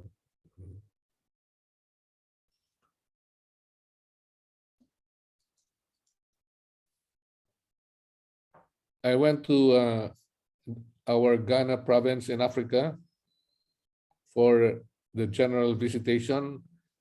After my arrival in Accra, the capital of Ghana, I was brought to Cape Coast to visit the Elmina Fortress. Elmina was a huge fortress that used to hold the slaves for display to the slave traders and for eventual shipment to the New World. We were led to a room which used to hold the select slaves, import quality. The room had a small window through which the slave trader could look down and select the slaves he or she wanted to buy. And the fort opened out into the sea, like this one here, and the photo. And here there was a hall that used to hold the slaves that were certain to be shipped to the Americas. This was a kind of a pre-departure hall, and it was called the point of no return. the point of no return. Those who entered this room were destined to be shipped out to the New World, never to return again to Africa. It was in the early morning that we went to visit the fortress, too early for the other tourists to come. And so we were the only visitors that early morning. And I had an eerie feeling walking around the fortress because the stone walls seemed to be echoing the haunting cries of the slaves. It was like these stone walls recorded for posterity the cries of the slaves, and they were playing back these sounds as we walked around. My question then was, how could one group of human beings treat another group as infrahuman, fit to be sold as slaves like commercial commodities? How could one group of human beings treat another group as infrahuman, fit to be sold as slaves like commercial commodities? The second experience is when I visited southern Germany.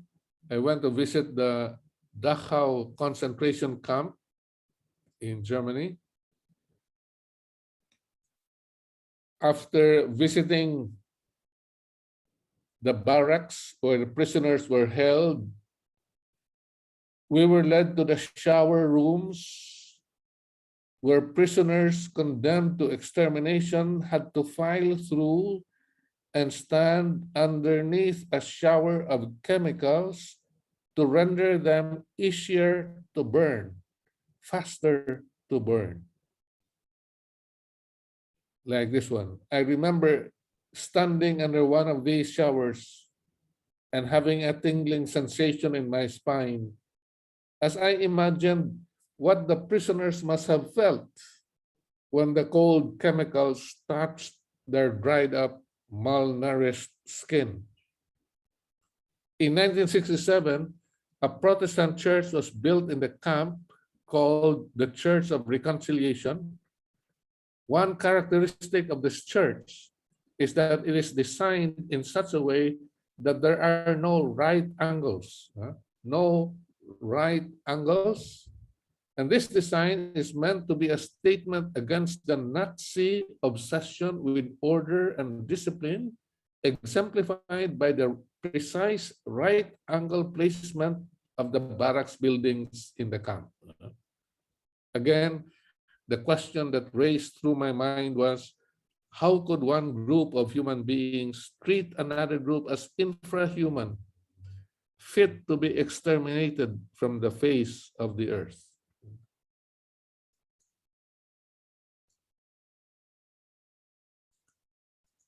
And the third experience was when I traveled to Johannesburg in South Africa. We visited the Soweto township in Johannesburg. We went particularly to visit the Oblate OMI, Oblate-run Regina Mundi Parish. Both before and after the Soweto uprisings, Regina Mundi had quietly offered its protection to those who were struggling for liberation.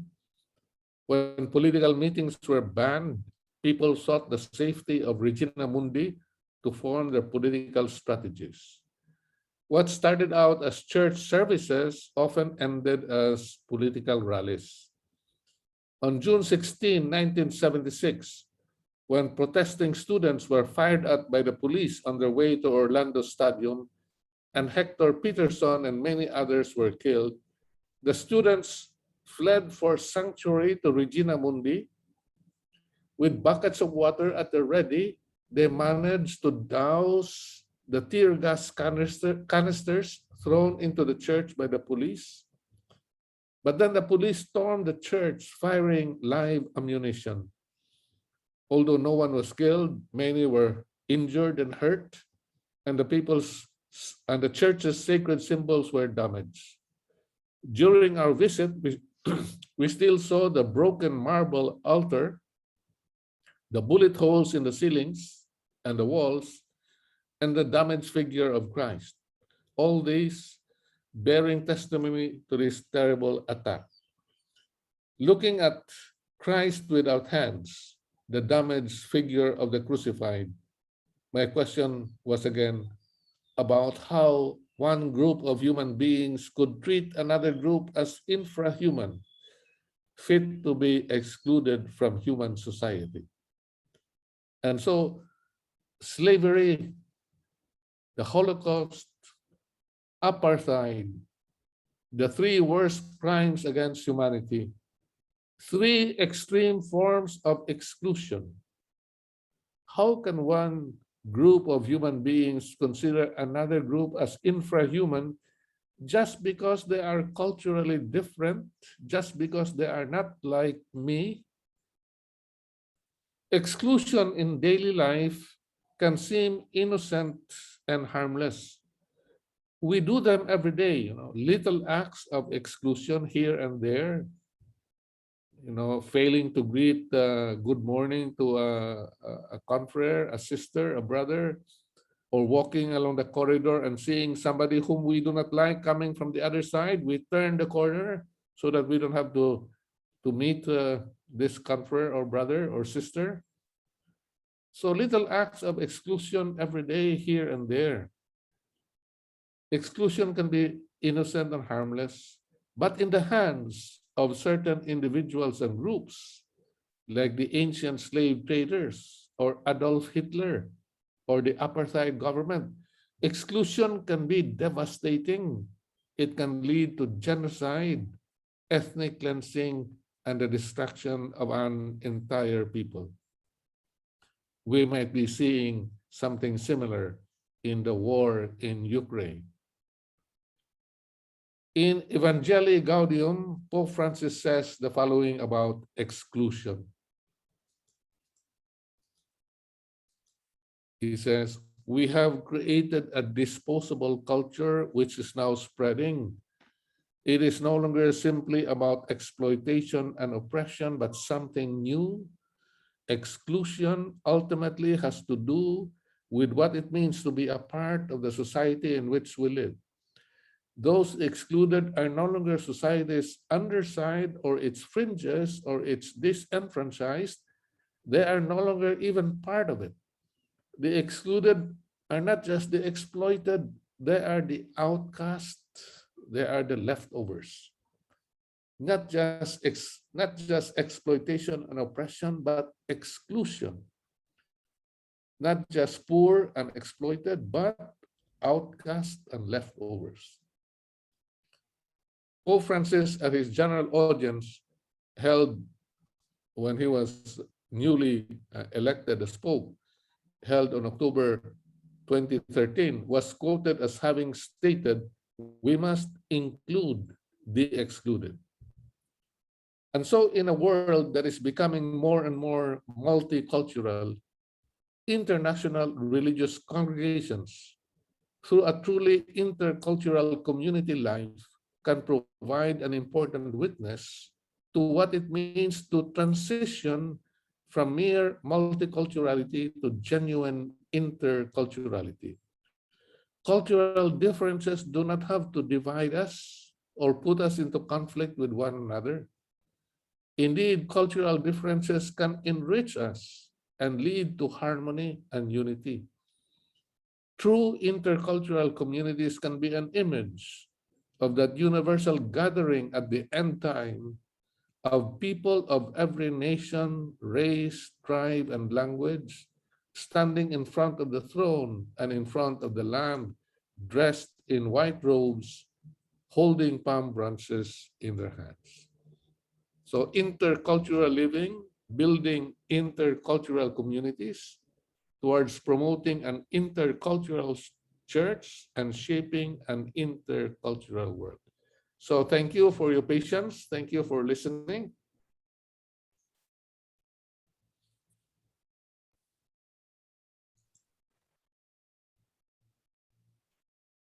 Thank you very much, Father Pernia. We have half an hour to go, so sit with what Father has shared within this 1 hour or 2 hours, and we'll have this time open for any questions or comments that you may wish to ask Father. So we'll have this time for that, but give yourself just 5 minutes to recollect yourself, and then when one is ready, just any comments or questions about Father's presentation.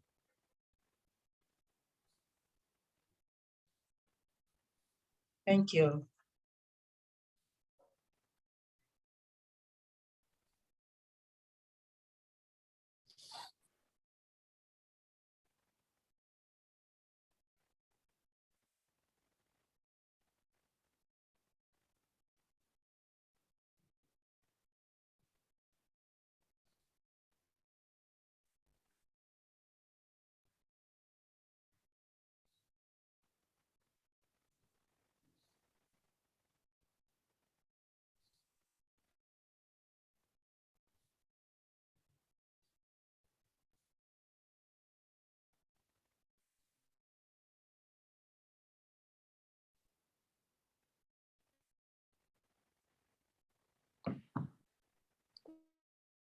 Yes, Father Aaron.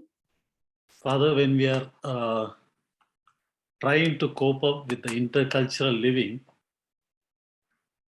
how to cope up with the language which we are not familiar with? Yes, I think language learning is part and parcel not only of mission, but also particularly of intercultural living. I don't know about your congregation, but in my congregation, the policy is that the language of the place should be the lingua franca. That does not exclude the fact that others have to learn the languages of the others also, no? But for community exercises, community meetings, and community affairs, the policy is that the language of the place is the one to be used. Yeah. Although there should be an openness to, allowing others who speak different languages to speak their own language, and allow the others also to learn the languages of the others. But the common thing is that the language of the place should be the language of the community. Thank you, Father.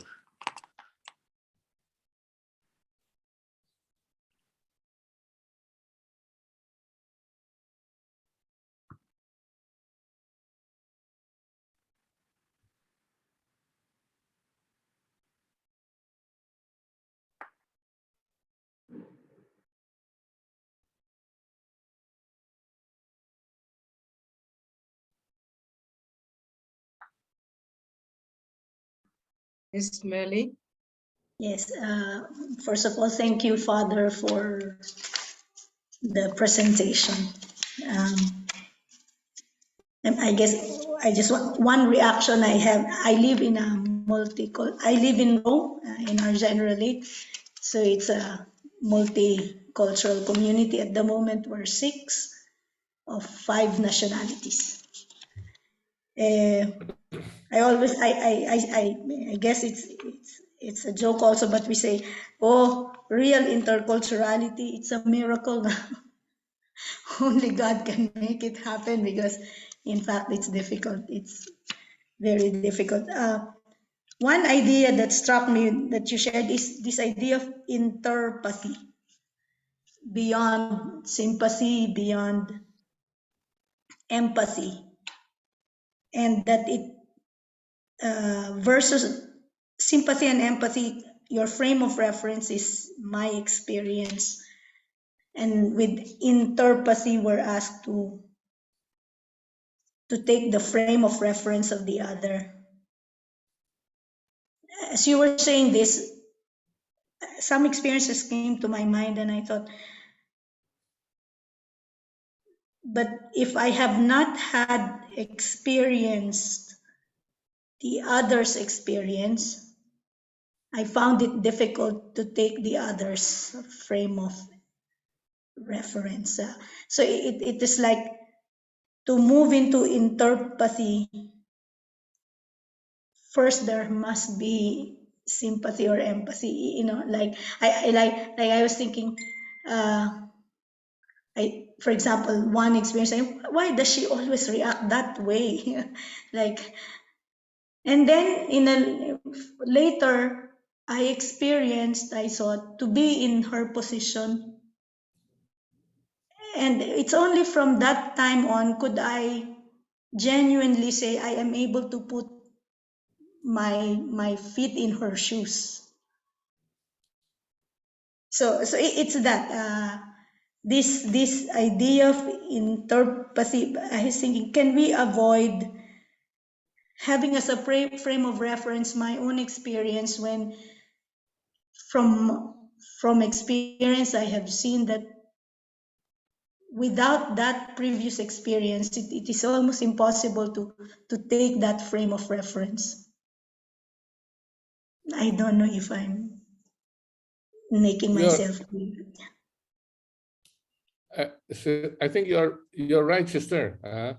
I didn't want to contrast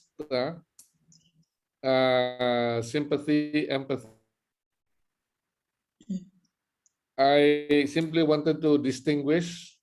In other words, you are right that in order to be able to reach interpathy, one usually needs to go through sympathy and empathy. Yeah. So my intention was not to contrast the two, but to distinguish only in order to underline the specific character of interpathy. And I think that's really something that we do in ordinary life. You know, we have an expression for that in ordinary language, which is putting ourselves in the shoes of the other. You know? So, yes. Thank you.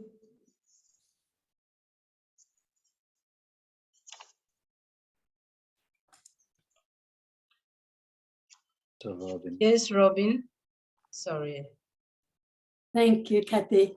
And thank you very much, Father Antonio. It was very helpful.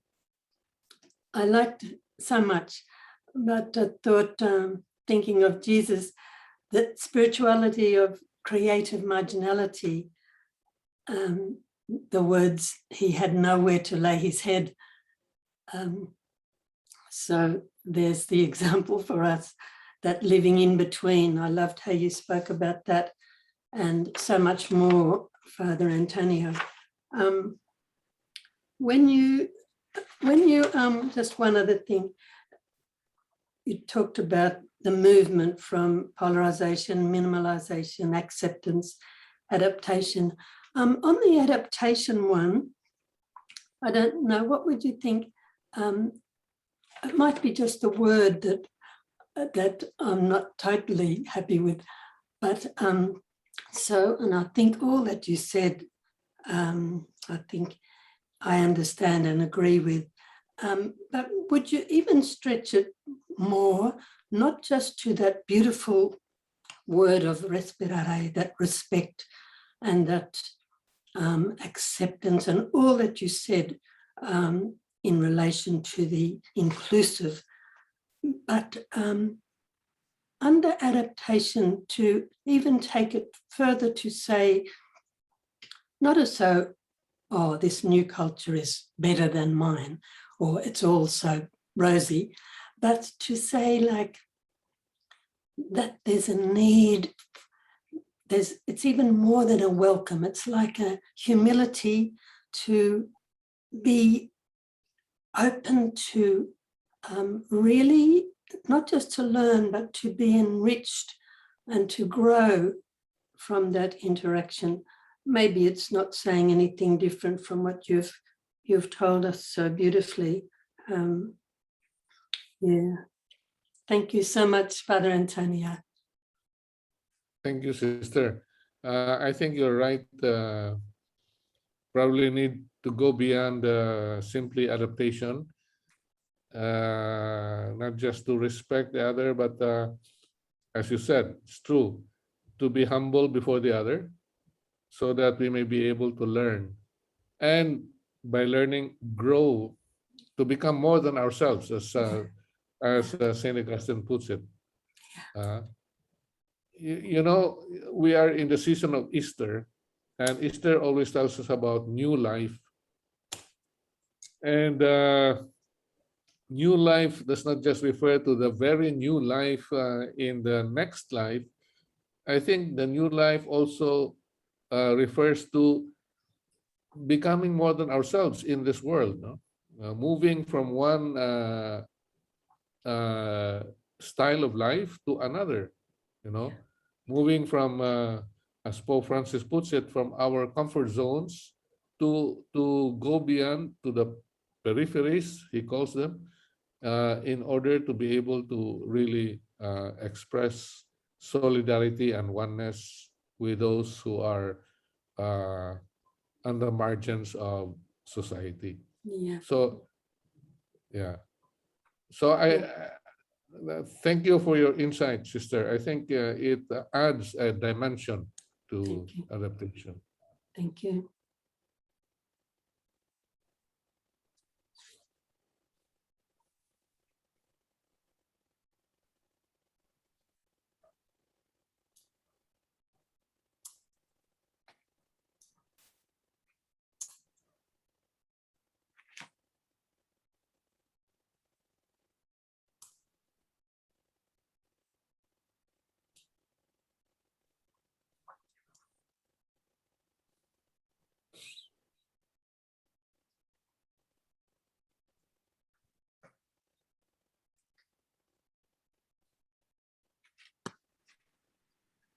Anyone would like to say anything more?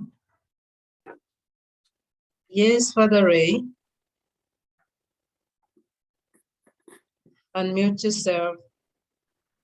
Thank you. Hello, Father. Thank you very much for your input. It's very helpful.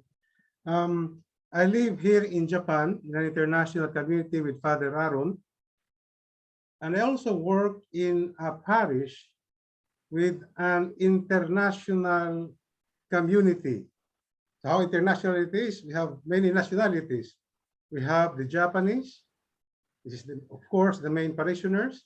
Then we have the Brazilians, the Filipinos, the Peruvians, the Vietnamese, and other one or two nationalities. The movement from multiculturality into interculturality, I just find it bloody, very, very difficult. The problem that I always encounter is the language barrier. That's the first. It's very difficult for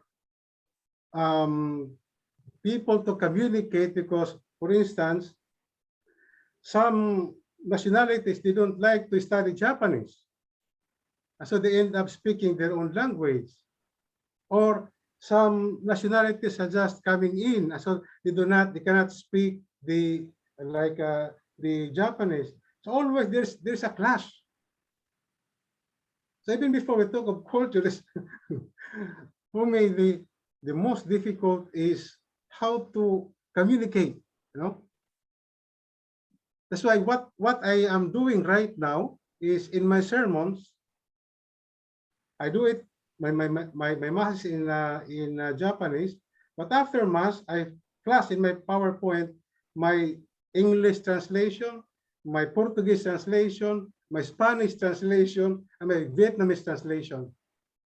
And since the time I did that, I found some changes in the faces of people who come to mass because they understand. So that's just my comment and reaction to your lovely presentation. Thank you. Thank you, Father. That's you have put a finger on something that is very important in intercultural living, and that is really language, no? And being able to communicate. That is why we should really encourage, especially missionaries, to learn the language of the place, the language of the people. You know? Yeah, but in a multicultural age, part of the mission of the church is to promote an intercultural church. And one element, one aspect of an intercultural church is that it is a church that is home for people of different cultures. You know, when the church becomes a home for people of different cultures, then it becomes an intercultural church. But for the church to become home for people of different cultures, it has to promote the three things, the three essential attitudes for interculturality. You know, recognition of other cultures, respect for cultural difference, and promotion of interaction among the different cultures. So I believe your parish is a good example of an intercultural church, no? Where you flash on the screen the translations of your homily in such a way that people of different cultures begin to feel at home in the church, in this particular in your parish. So I think that's a really a very wonderful idea.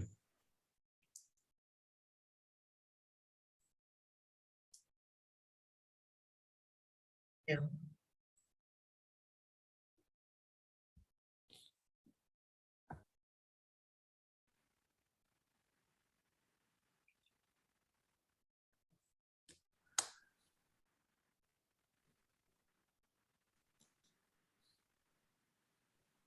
Anyone else would like to say the end?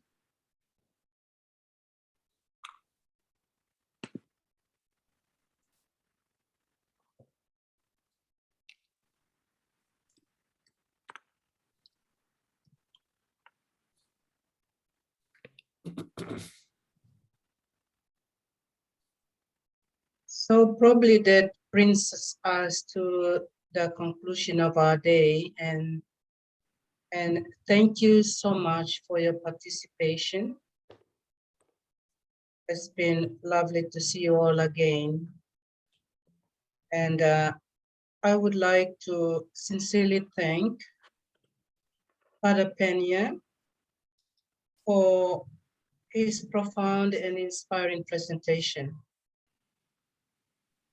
From fact of multiculturality to an intentionality to create the ideal of interculturality.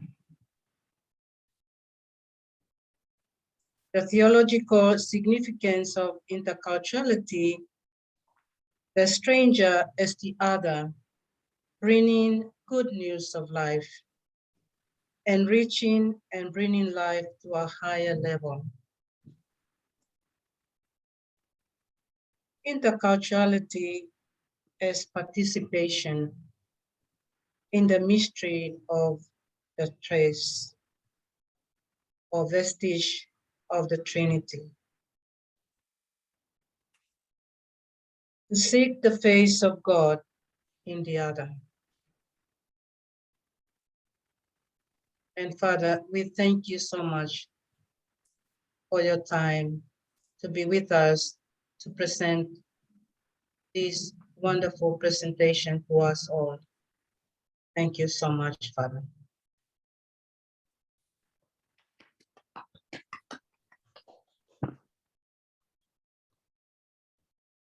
Thank you, sister. So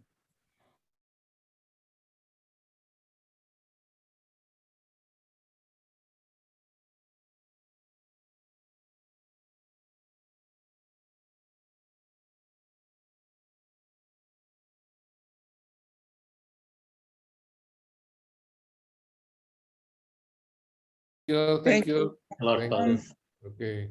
Thank you very much, Father Antonio. Yeah, Thank thank you so you. much. Bye. Thank you, Father. Bye-bye. Thank you.